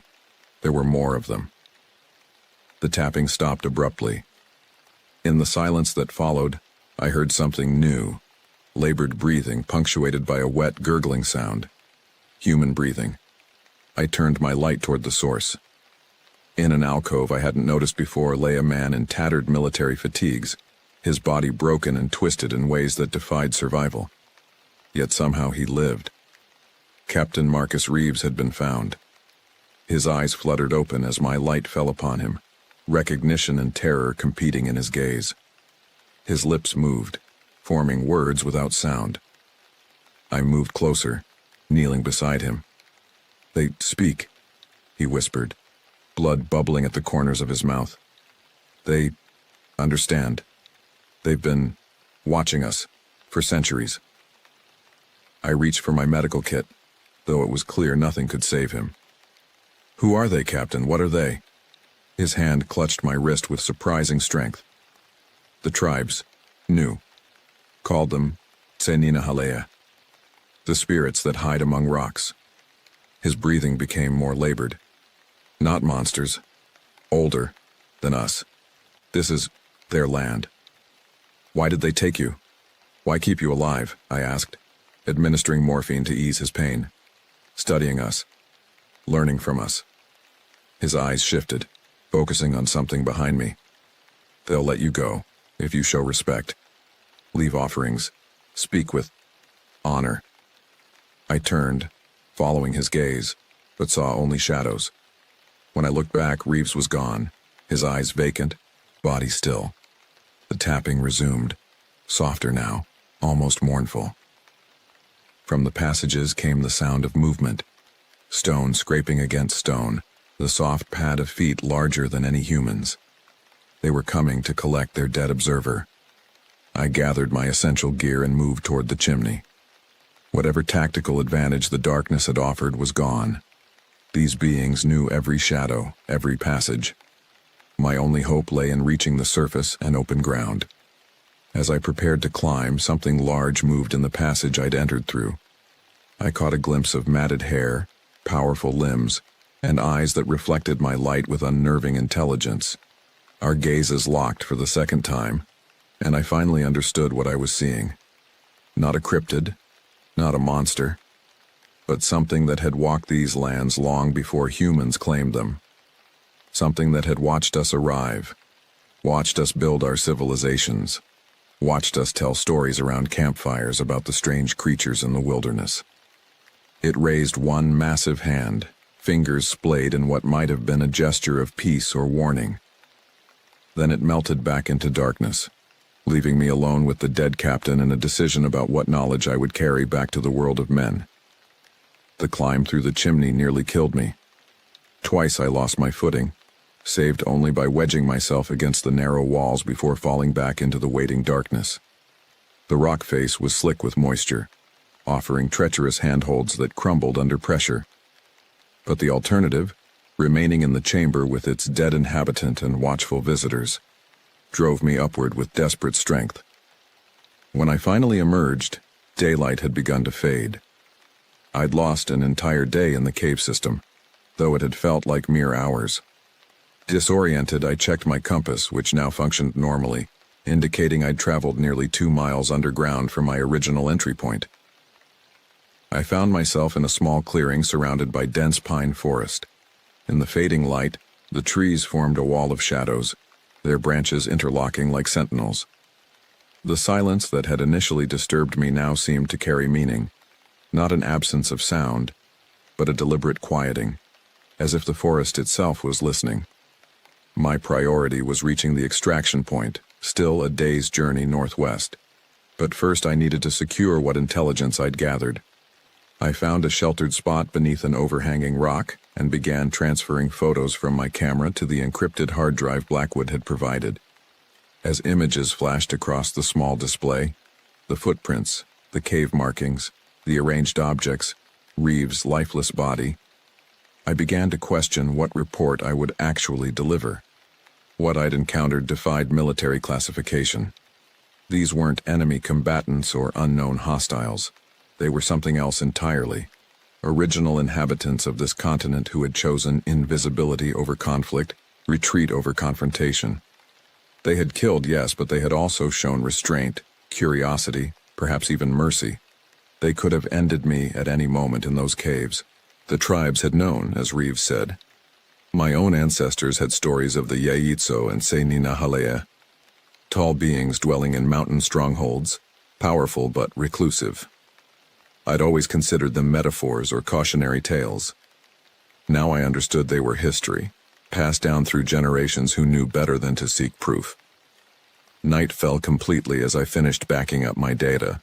I decided against starting a fire, unwilling to announce my position. Instead, I ate cold rations and prepared for a night of vigilance. Sleep came in short, fitful bursts, interrupted by every snapping twig and rustling leaf. Near midnight, I woke fully alert, instantly aware of a presence nearby. The air had changed, thicker somehow, carrying that now familiar musky scent. I remained motionless, controlling my breathing, hand resting on my sidearm. Something large circled my position, keeping just beyond visual range. Occasional glimpses revealed a massive shadow moving with surprising grace between the trees. Not approaching, not retreating, patrolling. Hours passed in this strange standoff. Occasionally the tapping would start, that same rhythmic pattern I'd heard in the caves, answered by similar sounds from different directions. They were communicating, coordinating. I was being monitored by multiple entities. Dawn brought fog rolling through the forest, reducing visibility to mere yards. I used the cover to begin moving northwest toward extraction. My progress was slow, each step carefully placed to minimize sound. The sensation of being watched never diminished. By midday, I reached a small stream that I recognized from my inbound journey. I was back on my original route. The fog had lifted, but an unnatural gloom persisted beneath the dense canopy. As I paused to check my bearings, I noticed something on the ground ahead, a freshly killed rabbit placed directly in my path, not torn apart or partially eaten, cleanly killed and deliberately positioned. An offering? A message? I couldn't be certain, but I recognized the significance. Slowly, I removed the pouch of huma from my pack and sprinkled a small amount beside the rabbit, acknowledging the exchange. Then I continued forward, leaving both behind. The afternoon brought new challenges. My path seemed increasingly obstructed. Fallen trees that hadn't been there days earlier, streams that had mysteriously changed course, familiar landmarks that now appeared subtly altered. I was being redirected, guided along a specific route by forces that knew this terrain intimately. I could fight against this influence, forcing my way through toward my original destination, or I could follow where they led, trusting that Captain Reeves's final words held truth. They'll let you go, if you show respect. I chose trust over resistance. By late afternoon, the manipulated path had led me to a place I instantly recognized from the mission briefing photos, the location of the heat signatures that had triggered this reconnaissance in the first place. A clearing appeared before me, perfectly circular, as if intentionally maintained. At its center stood a structure unlike anything I'd expected. Not a building in any conventional sense, but a monument of stacked stones rising 15 feet high. Surrounding it were smaller stone columns arranged in concentric circles. The precision of their placement suggested astronomical alignment, reminiscent of ancient calendrical structures found throughout the Americas. This was no random formation or recent construction. This was architectural legacy, maintained for centuries, perhaps millennia. This was what our satellites had detected, not a criminal compound or militant outpost, but a sacred site still in active use by its original creators. As I stood at the clearing's edge, movement caught my eye. From the forest opposite my position emerged a figure, the same entity I'd glimpsed multiple times now, fully visible in daylight for the first time. It stood over 8 feet tall, its powerful frame covered in thick, reddish-brown hair. Its face combined primate and human features, a pronounced brow ridge and wide nose, but with expressive eyes that held unmistakable intelligence. It walked upright with perfect balance, its movements displaying both power and precision. Behind it came others, 5 in total, varying in size and coloration, but clearly of the same species. They positioned themselves around the stone monument, neither threatening nor retreating, simply present and aware. We regarded each other across the clearing in profound silence, 2 species sharing the same continent for thousands of years, yet living in entirely separate realities. They had chosen isolation, withdrawal into increasingly remote regions as human civilization expanded, not due to inferiority or fear, but by deliberate choice, a different evolutionary path that prioritized harmony with the natural world over dominance of it. The largest among them, the one I'd encountered multiple times, stepped forward and placed an object on the ground between us. Even from a distance, I recognized Captain Reeves's dog tags. Another message, another choice being presented. I understood what was being offered. Leave with what I came for, proof of the other team's fate, but preserve the greater secret.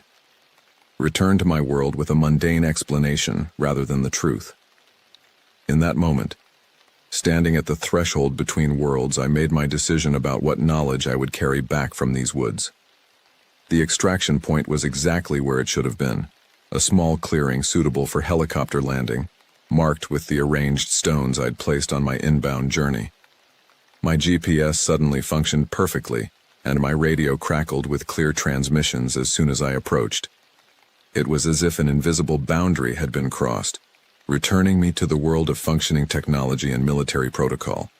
I made contact with my extraction team, providing coordinates and status. Within 2 hours, the distant thump of helicopter rotors announced their approach. As I waited, I organized my thoughts, rehearsing the report I would deliver upon return. The helicopter landed in a swirl of dust and pine needles. 2 heavily armed soldiers jumped out, scanning the perimeter while the crew chief waved me forward. Their tension was evident. They had expected to find another missing operative, not a successful extraction. Staff Sergeant Nakai, the pilot confirmed as I climbed aboard. Command's been trying to reach you for days. I nodded, securing myself as the helicopter lifted off. Below, the vast wilderness spread out, concealing its secrets beneath an unbroken canopy of green. Somewhere down there, ancient eyes would be watching our departure, just as they had watched countless arrivals and departures throughout human history. At Fort Huachuca, I was immediately escorted to a debriefing room where Colonel Blackwood waited with two individuals I didn't recognize. A woman in civilian clothes whose bearing suggested intelligence services, and an older man whose academic demeanor seemed out of place in a military installation. "Staff Sergeant," Blackwood began, "we'd nearly declared you MIA. What happened out there?"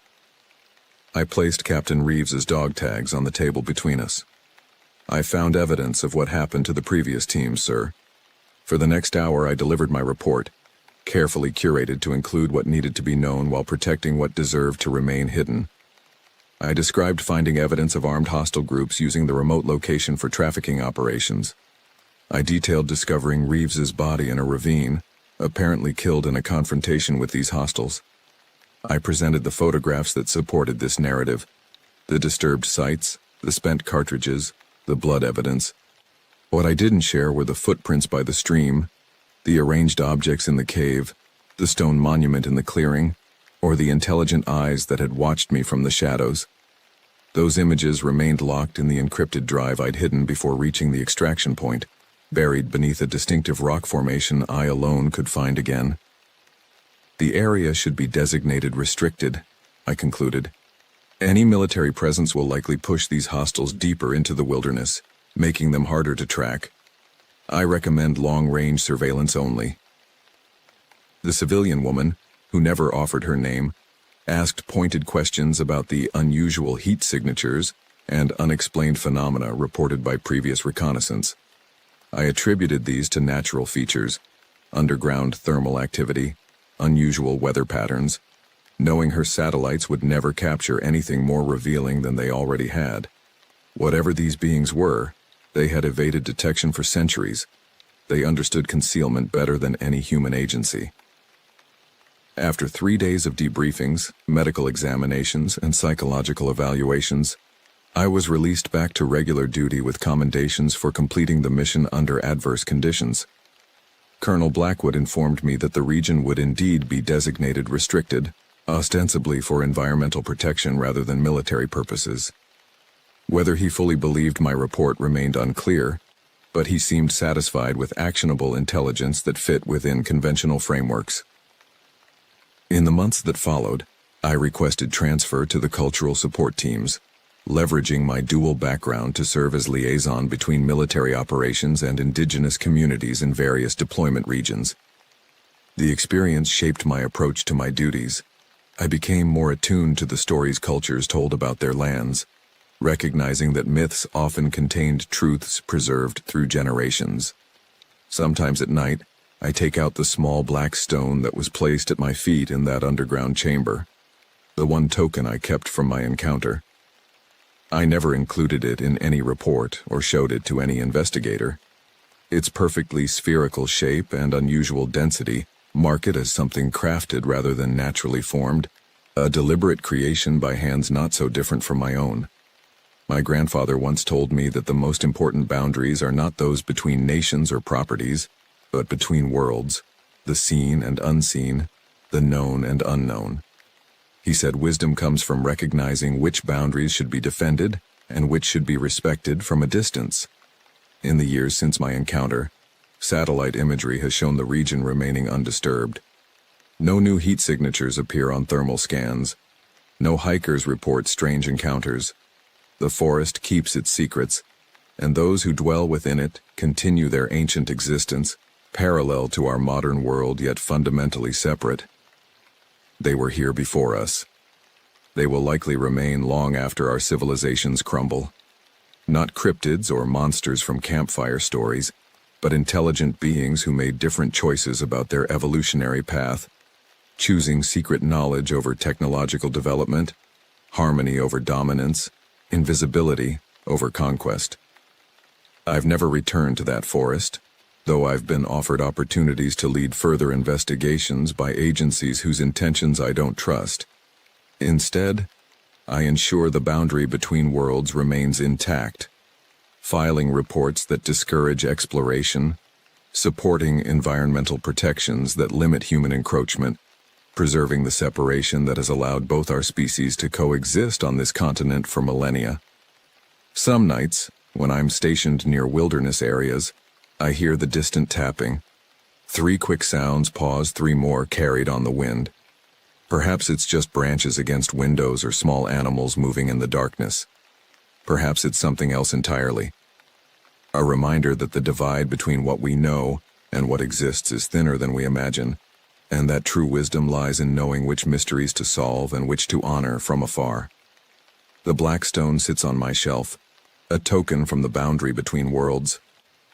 A reminder that some stories are true, even when we choose not to tell them. My name is Keme Blackfeather. I'm Navajo, Diné as we call ourselves, though my mother was Apache. I've spent the last 8 years as an Army Ranger, but now I find myself on a different kind of mission, one that the military would never officially acknowledge. The cabin creaks around me as another gust of wind batters its weathered walls. A single kerosene lamp casts long shadows across the rough-hewn table where I've spread my maps. Outside, the ponderosa pines of the high Arizona desert sway and whisper, their needles rustling like countless tiny voices. 3 days ago, I received a call from an old Army buddy now working for a classified research division. 5 hikers had gone missing in this remote section of the Mogollon Rim. Not unusual. The wilderness claims unprepared visitors every year. What made this different was that all 5 were experienced outdoorsmen, and they weren't the first to disappear. I needed the money. After my discharge, civilian life hadn't been kind. The skills that kept me alive in Afghanistan didn't translate well to job applications. My savings had dwindled, and the cabin I'd inherited from my grandfather, the one place that felt like home, needed repairs I couldn't afford. So when they offered me a contract rate that would cover 6 months of expenses for a 2-week reconnaissance mission, I accepted without hesitation. They called it environmental assessment. I knew better. You don't send someone with my background to check water quality. The official briefing was vague. Investigate unusual wildlife activity. Document environmental anomalies. The unofficial briefing, delivered in hushed tones over secure channels, mentioned unexplained phenomena and possible predatory behavior inconsistent with known species. Local rangers had found footprints, massive impressions nearly twice the size of a human foot. They'd discovered strange hair samples that didn't match any cataloged wildlife. And they'd heard sounds in the night that made hardened outdoorsmen refuse to return to certain areas. I was skeptical. Growing up, I'd heard all the stories. The Yinald Lushi, skinwalkers, the Se Ninahale, rock monsters, and countless others. My grandfather taught me these weren't just legends, but warnings wrapped in stories, meant to keep us safe from very real dangers. But I also knew that fear transforms the ordinary. A bear becomes a monster. Wind through canyon walls becomes voices. The mind creates patterns where none exist. I take another sip of coffee, bitter and strong. Tomorrow I'll begin my search pattern through Bear Canyon, where the last hikers were seen. I've packed my grandfather's medicine bundle alongside my military-grade gear. Some might call it superstition, but I consider it respect, for both my heritage and the unknown. As I prepare to turn in for the night, something catches my attention. A sound, not the wind, not the cabin settling. Something moving outside, heavy footfalls crushing pine needles and small branches. Too deliberate for deer, too heavy for a coyote. I extinguish the lamp and move silently to the window, peering into the darkness between the trees. For a moment, there's nothing. Then, at the edge of the clearing, something shifts in the shadows. Something tall. Something watching. The desert wind carries secrets. Tonight, I feel like it's carrying a warning meant just for me. Dawn breaks cold and clear over the rim country. I've been awake for hours, checking and rechecking my equipment. Standard protocol, water, rations, first aid, communications. My satellite phone shows no signal, But that's expected in these canyons. I've brought my grandfather's old compass alongside my GPS unit. Technology fails, but the Earth's magnetic field remains constant. The morning ritual grounds me. I brew coffee over a small fire, offer a pinch of cornmeal to the directions, east first where the sun rises. It's how Ahiga taught me to begin each day, a connection to the land and those who came before. Some of my army buddies used to tease me about these ceremonies, but even the most skeptical respected results. In Afghanistan, my unit never lost a man under my guidance. I shoulder my pack and lock the cabin. The forest feels different today, quieter as if holding its breath. I follow game trails down into Bear Canyon, marking my path with small cairns that look natural enough not to attract attention, but distinctive enough for me to recognize. According to my briefing, the missing hikers were last seen entering the canyon from the northeastern ridge. Their planned route would have taken them to Whispering Falls, then along the creek to the ancient cliff dwellings. Simple, straightforward, a 3-day hike at most. By midday, I've reached the falls. They're not impressive in size, but the water cascades over a series of smooth-worn volcanic rocks, creating an unusual acoustic effect. A constant murmur that sounds almost like distant conversation. I understand the name now. I find the first anomaly here. Beside the pool beneath the falls, clear boot prints in the mud show where the hikers stopped. The prints lead away toward the cliff path, normal and evenly spaced. Then, abruptly, they change. The stride lengthens dramatically. The impressions deepen as if they suddenly carried much more weight or began running. And there are other prints overlaid on theirs. Enormous, at least 20 inches long with what appears to be 5 toes. Not bear, the shape is all wrong. Not any animal I recognize from training or experience. I photograph everything, measure, take samples of the surrounding soil. My military training keeps me methodical, but my grandfather's teachings make the hair on my neck stand up. Something hunted these people. Following the trail leads me deeper into the canyon. The cliff dwellings appear above me. Ancient windows and doors gazing down like empty eye sockets. My people didn't build these. They were abandoned centuries before the Diné came to this land. The Anasazi, the ancient ones, vanished mysteriously, leaving only their stone houses and broken pottery behind. As the sun begins its descent, I find myself at the cliff base. There's a narrow crack in the rock face, easily missed unless you're tracking carefully.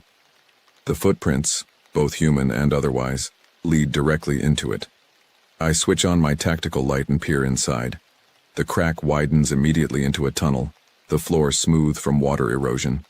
The air flowing out feels cool and damp, carrying an unfamiliar odor, musty, organic, with an underlying sweetness like rotting fruit. My instincts scream warning. Night is approaching. Entering an unknown cave system alone this late in the day violates every survival principle.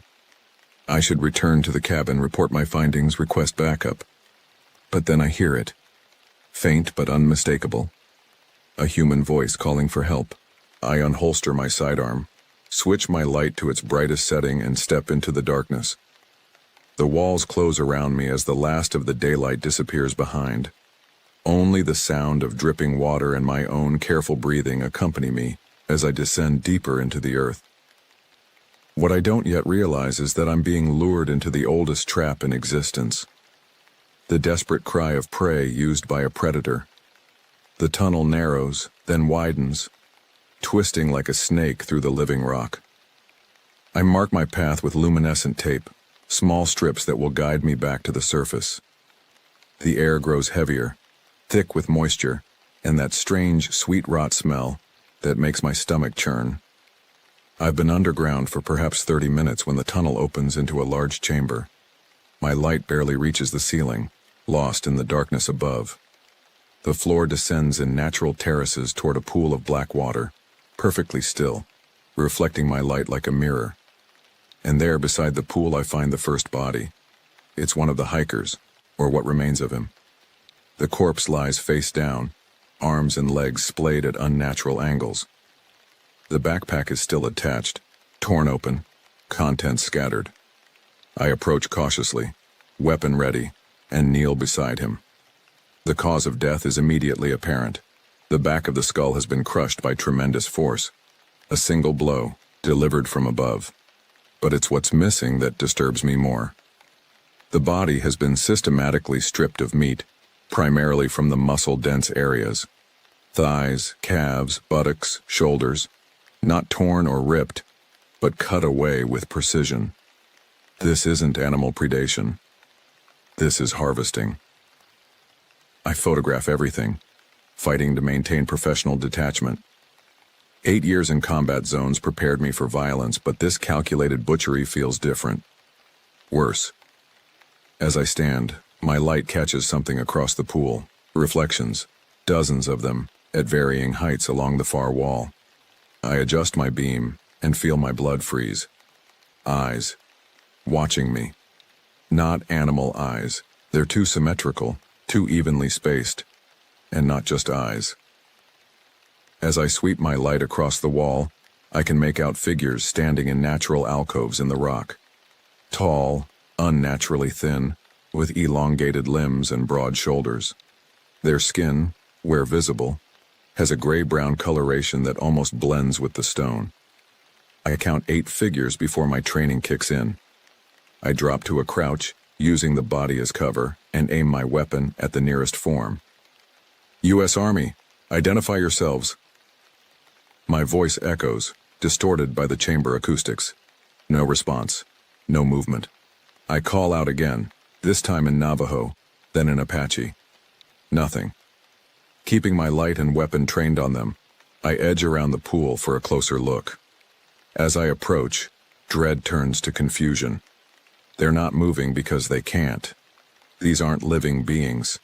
They're desiccated corpses, propped upright in the alcoves. Some are recent, recognizable as the missing hikers.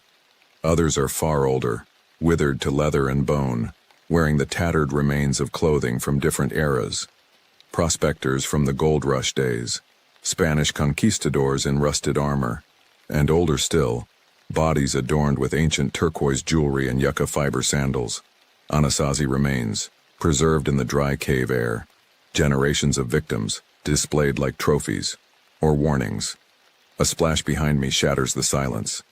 I spin, light flashing across the black water. Ripples spread from the center of the pool, but nothing breaks the surface.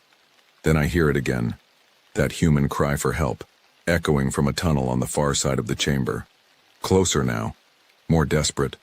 Logic tells me to retreat, to report what I've found. But if someone is still alive down here? I skirt the pool, careful to stay on dry rock. The new tunnel is smaller, requiring me to crouch. The walls here are different, covered with pictographs, ancient handprints in red ochre, stylized figures of men, and an enormous hunched creature with long arms. The sweet rot smell is overpowering now. I pull my tactical mask over my nose and mouth, but it barely helps. The air feels thick, almost gelatinous in my lungs. The voice calls again, a woman this time, sobbing my name. Keme, please, help me. My name, which no one on this mission should know. I stop, finger tightening on the trigger. My grandfather's teachings surge through my memory, stories of creatures that lure travelers by mimicking loved ones' voices, of ancient things that lived in caves and preyed on the unwary. Just stories, I had always thought, meant to keep children from wandering too far. The darkness ahead seems to deepen, to move with purpose. And suddenly I know with bone-deep certainty that I am not the hunter here. I never was. I am being hunted. And I've walked willingly into its lair. I back away slowly, weapon raised, every sense hyper-alert. The darkness at the tunnel's end seems to congeal, to take form. Something massive shifts in the shadows just beyond my light's reach. Military training and indigenous instinct find perfect alignment in one command: run. I turn and sprint back toward the chamber, no longer concerned with stealth. Behind me, something gives chase. I can hear it moving, a sound like wet leather sliding over stone. punctuated by heavy footfalls that shake loose dust from the ceiling. I burst into the central chamber and race along the edge of the black pool. My light beam dances wildly across the mummified sentinels in their alcoves. In my peripheral vision, they seem to turn their heads to track my movement. The tunnel back to the surface is just ahead. I dive into it, scraping my shoulder on the narrow entrance. Behind me, something large impacts the rock, unable to fit through the opening. A furious howl echoes through the chamber, rage and hunger mingled in a sound no human throat could produce. I don't slow down. The tunnel twists upward and I follow my luminescent markers, gasping for breath in the thick air. My light catches something ahead, a figure blocking the path. For an instant, I nearly fire, finger tightening on the trigger. Then recognition hits. It's one of the missing hikers, alive. A middle-aged man with a wild beard and torn clothing. He's emaciated, eyes wide with terror. "Run," he rasps. "It can't fit through this passage, but there are other ways up. It knows every tunnel." "Who are you? What is that thing?" I demand, still keeping distance between us. "James Blackwood. I was with the university research team." His voice is hoarse from disuse or screaming. "We need to move now." I hesitate only a moment before nodding.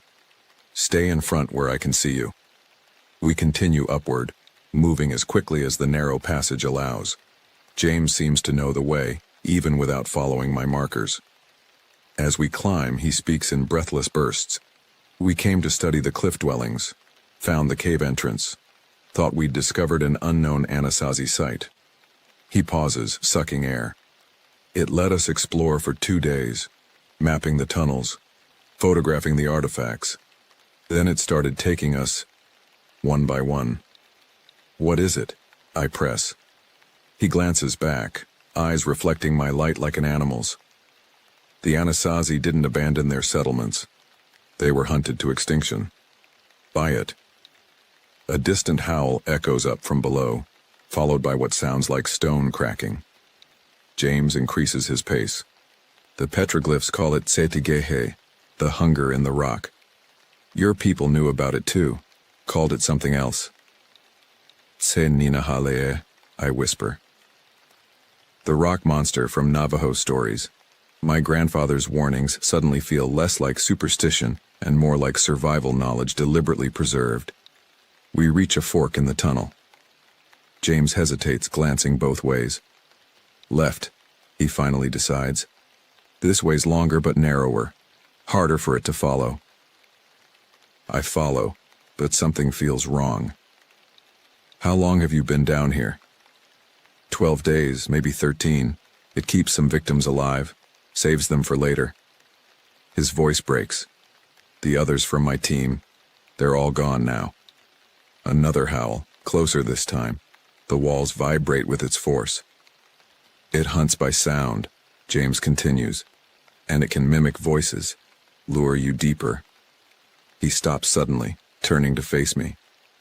"Like how it called your name earlier." Ice spreads through my veins. I never told him about that. I raise my weapon. "Who are you?" His face remains impassive for a moment, then splits into a smile too wide for human anatomy. "Smart," he says, but the voice has changed. Deeper, resonant, with an underlying rasp like stone grinding on stone. Most don't realize until too late. I fire 3 rounds center mass. The impacts throw him against the tunnel wall, but instead of blood, the wounds leak a thick black substance. It straightens, the smile growing impossibly wider. "The real James died days ago, Ranger Blackfeather. I've worn many skins over the centuries. Yours will serve me well." It lunges with inhuman speed. I fire again, aiming for the head, but it's already too close. We crash to the ground, my weapon pinned between us. Up close, I can see the skin doesn't fit right, stretched too tight over a frame that's wrong, joints bending in impossible directions. Its strength is overwhelming. I can barely keep its face, James's face, now distorted with that too wide grin, from reaching my throat. Its breath carries that sweet rot smell, now recognizable as the scent of decaying human flesh.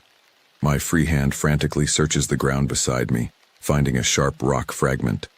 I drive it into the thing's eye with all my strength. It rears back, howling, not in pain, but in surprise. The moment is enough. I twist, breaking its grip, and scramble away. The tunnel ahead is too narrow for running, but I squeeze through as fast as possible, hearing it scrabbling behind me. The passage constricts further. I force myself through a gap barely wider than my shoulders. Behind me, the creature snarls in frustration, unable to follow, but I hear it retreating, moving fast, looking for another route. I push forward, following my markers, praying they lead to the surface before it finds another way to intercept me. The tunnel gradually widens. I see natural light ahead, the exit. I emerge into twilight, the canyon bathed in the deep blue of approaching night. Without pausing, I put distance between myself and the cave entrance, climbing the steep path toward the rim. Only when I reach the cliff top do I allow myself to stop, gasping for clean air, muscles trembling from exertion and fading adrenaline. Below me, the cave entrance is a black wound in the canyon wall. As I watch, a figure emerges. Not James anymore, but something taller, its proportions wrong in ways that hurt the eye. It looks up, directly at me, and even at this distance I can see its smile. It raises an arm in what almost seems like a farewell gesture, or a promise. I know with cold certainty that our encounter isn't over. It's merely paused. Night is falling. I need to reach the cabin before darkness claims the forest, because now I understand what stalks these woods after sunset, what has been taking hikers and hunters for generations. And I know it's hunting me specifically now. It knows my name, knows my scent, knows I've seen its secret place. I check my weapon, reload, and begin the long trek back, eyes constantly scanning the growing shadows among the trees. The trek back to the cabin becomes a nightmare of hypervigilance. Every shadow might be it. Every sound could signal its approach. The forest, once familiar, now feels alien and hostile. Night falls completely before I'm halfway back. I use my light sparingly, concerned it might make me more visible to whatever's pursuing me. The moon is a thin crescent, offering little illumination through the pine branches overhead. My satellite phone still shows no signal. I'm entirely alone. An hour into the darkness, I hear something moving parallel to my path, keeping pace about 50 yards to my right. Heavy footfalls, deliberately placed, not trying to hide its presence, wanting me to know I'm being stalked. I change direction several times. It adjusts, always maintaining that same distance. Close enough to track me, just far enough that I can't get a clear look at it. Psychological warfare. It's playing with me. When the cabin finally comes into view, relief floods through me, then immediately evaporates. The door stands open, swinging gently in the night breeze. The windows are dark. I know I locked everything before leaving. I approach cautiously, weapon ready. The cabin's interior is pitch black. My tactical light reveals the main room in flashes, furniture overturned, my map scattered, food supplies torn open and strewn across the floor. But it's the walls that make my blood freeze. Every available surface is covered with handprints, the same red ochre handprints I saw in the cave. Hundreds of them, overlapping, surrounding crude drawings of stick figures being stalked by a hulking, long-armed shape. A message, or a declaration of ownership. I back out of the cabin, unwilling to be trapped inside. The forest suddenly seems safer than those marked walls, that violated space. As I retreat, my light catches something on the cabin's exterior. Fresh claw marks gouged deep into the wooden logs at least 8 feet above the ground. Far higher than any bear could reach. I need to get to my vehicle, parked about a mile away at the forestry service road. I set off at a steady jog, preserving energy while covering ground as quickly as possible. The stalking presence returns, pacing me through the trees. This time, it's closer. 30 yards, then 20. Occasionally, I catch glimpses of movement. a figure that seems to flow between the pines rather than walk, unnaturally tall and fluid. The sweet rot smell reaches me even in the open air. And now there's sound, a low, rhythmic clicking, like stone tapping against stone. I increase my pace, fighting rising panic. The rational part of my brain catalogs options: weapons effective against an unknown entity, defensive positions if it attacks, escape routes. But an older part, the part that recognized the petroglyphs and understood the meaning of those handprints, is simply screaming, "Run!" The forestry road appears ahead. My SUV sits where I left it, seeming impossibly distant. I break into a full sprint. Behind me, something crashes through the underbrush, all pretense of stealth abandoned. The clicking sound rises to a frenzied staccato. I reach the vehicle, fumbling for keys with sweat-slick fingers. As I unlock the door, movement reflects in the window, a towering shape emerging from the tree line, moving with terrible purpose. I throw myself inside, lock the doors, and jam the key into the ignition. The engine roars to life. Through the rearview mirror, I see it clearly for the first time. It stands at the edge of the road, fully 8 feet tall, its proportions a mockery of the human form. Impossibly long arms hang below its knees, ending in hands with elongated fingers tipped with stone-like claws. Its skin is a patchwork, some areas the gray-brown of cave rock, others recognizably human, stretched and stitched together in a grotesque collage. The face is the worst, mostly human, but too wide, with an extended jaw housing multiple rows of crystalline teeth that catch the moonlight like shards of glass. It isn't a man in a costume. It isn't a misidentified animal. It's exactly what the stories describe. Se Ninahale, the rock monster, a predator so ancient it was hunting humans before my ancestors had names for it. I floor the accelerator. The SUV lurches forward, tires spinning on the dirt road. In the mirror, I see the creature drop to all fours and give chase, moving with terrible speed. For several heart-stopping moments, it keeps pace with the vehicle. I push the engine harder, the chassis rattling over the uneven road. Finally, gradually, it falls behind, becoming a diminishing silhouette in the dust cloud. I drive recklessly, desperate to put distance between us. The road winds down from the high country toward the reservation and civilization. My hands shake on the steering wheel, adrenaline still coursing through my system. An hour later, I reach the main highway. Streetlights and passing cars have never looked so beautiful. I pull into the first gas station I see and sit there, engine idling, trying to process what I've experienced. My satellite phone shows signal now. I have calls to make, to my military contact, to the forestry service, to the tribal police. Warnings to issue. Evidence to share. But as I reach for the phone, doubt creeps in. Who would believe me? What evidence do I actually have? Some footprints, cave photos that could be explained away, and a story about a legendary monster. I stare at the phone screen, thumb hovering over the call button, when movement outside the window catches my eye.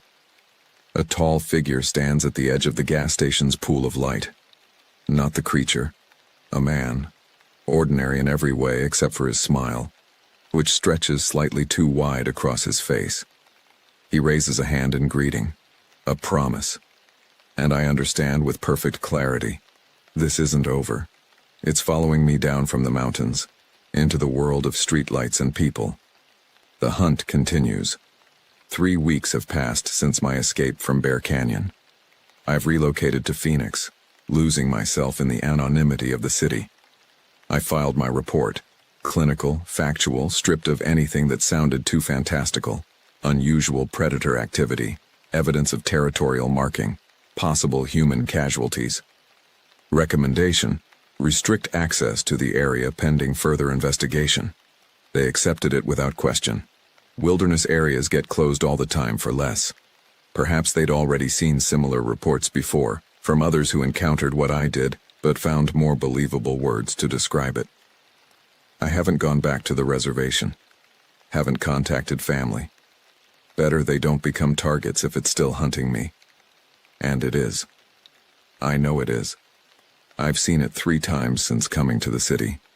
Once standing across a crowded street, wearing a different human appearance but with that same too-wide smile. Once, watching from a park bench as I bought coffee, its elongated fingers drumming that rhythmic clicking against the metal armrest. And once, most terrifyingly, as a shadow outside my apartment window, 20 stories up. It's playing a longer game now, learning the urban environment, studying my patterns, waiting for the perfect moment. I've spent my days researching, pulling together fragments from tribal stories, archaeological records, missing persons reports spanning centuries. The pattern is clear once you know what to look for. Disappearances clustered around cave systems throughout the Southwest. Ancient petroglyphs depicting the same tall, long-armed figure. Warning stories from multiple tribes, using different names but describing identical entities. Tse Ninahalea, Tse Tigehe, Big Man of the Mountain, the Hunger in the Rock. The oldest accounts suggest there were once many of them, a species that predated human settlement in the Americas. Cave dwellers that saw the first humans as simply a new food source. Most were hunted to extinction as tribes learned their weaknesses and fought back. But a few, perhaps just this one, survived by becoming more cunning, more patient, more adaptable. I've armed myself as best I can.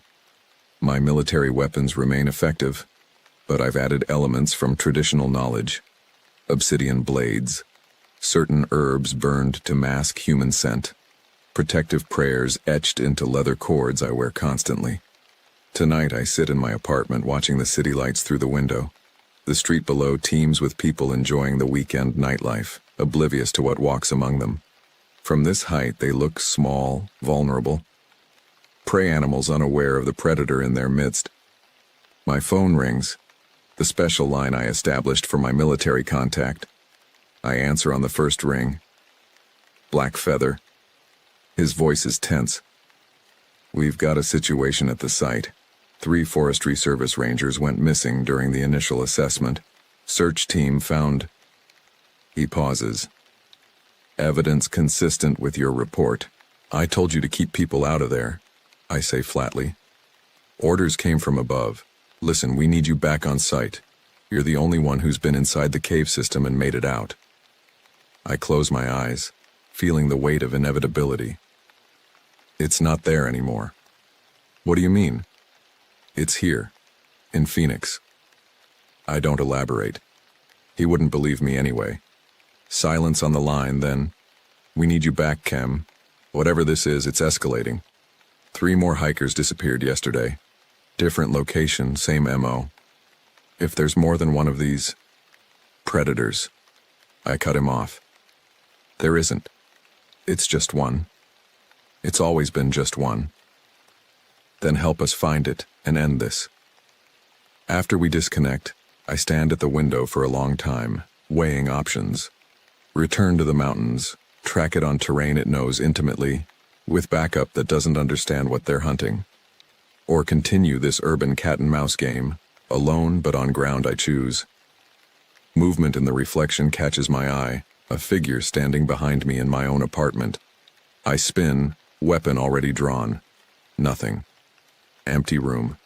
But on the wall, illuminated by the city glow through the window, is a fresh handprint.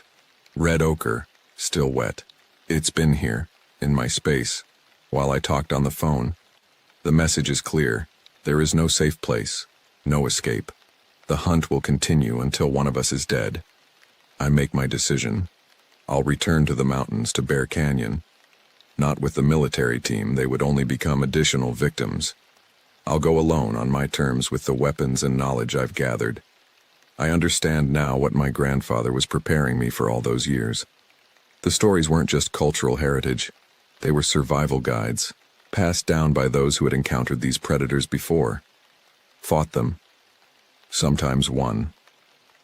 As I pack for the return journey, I feel a strange calm settle over me. Fear remains, but beneath it is something older, more primal. The recognition that I am both hunter and hunted, that this dance between predator and prey has played out countless times through human history. I am Kemi Blackfeather, grandson of Ahiga, descendant of warriors who have faced this creature before. I carry their knowledge in my blood, their stories in my mind, their strength in my hands. Tomorrow I return to the canyon, to the ancient battlefield where this conflict has played out for generations, to finish what began 3 weeks ago. The desert wind carries secrets. Tomorrow it will carry my challenge. To the creature that hunts me, I am coming for you now. If you've made it all the way to the end, thank you so much for being here. Your support truly means the world to me. Don't forget to leave a like. Tell me in the comments where you're watching from and what time it is right now. It really helps a lot, and I'm deeply grateful. Until next time, have a wonderful night and sweet dreams.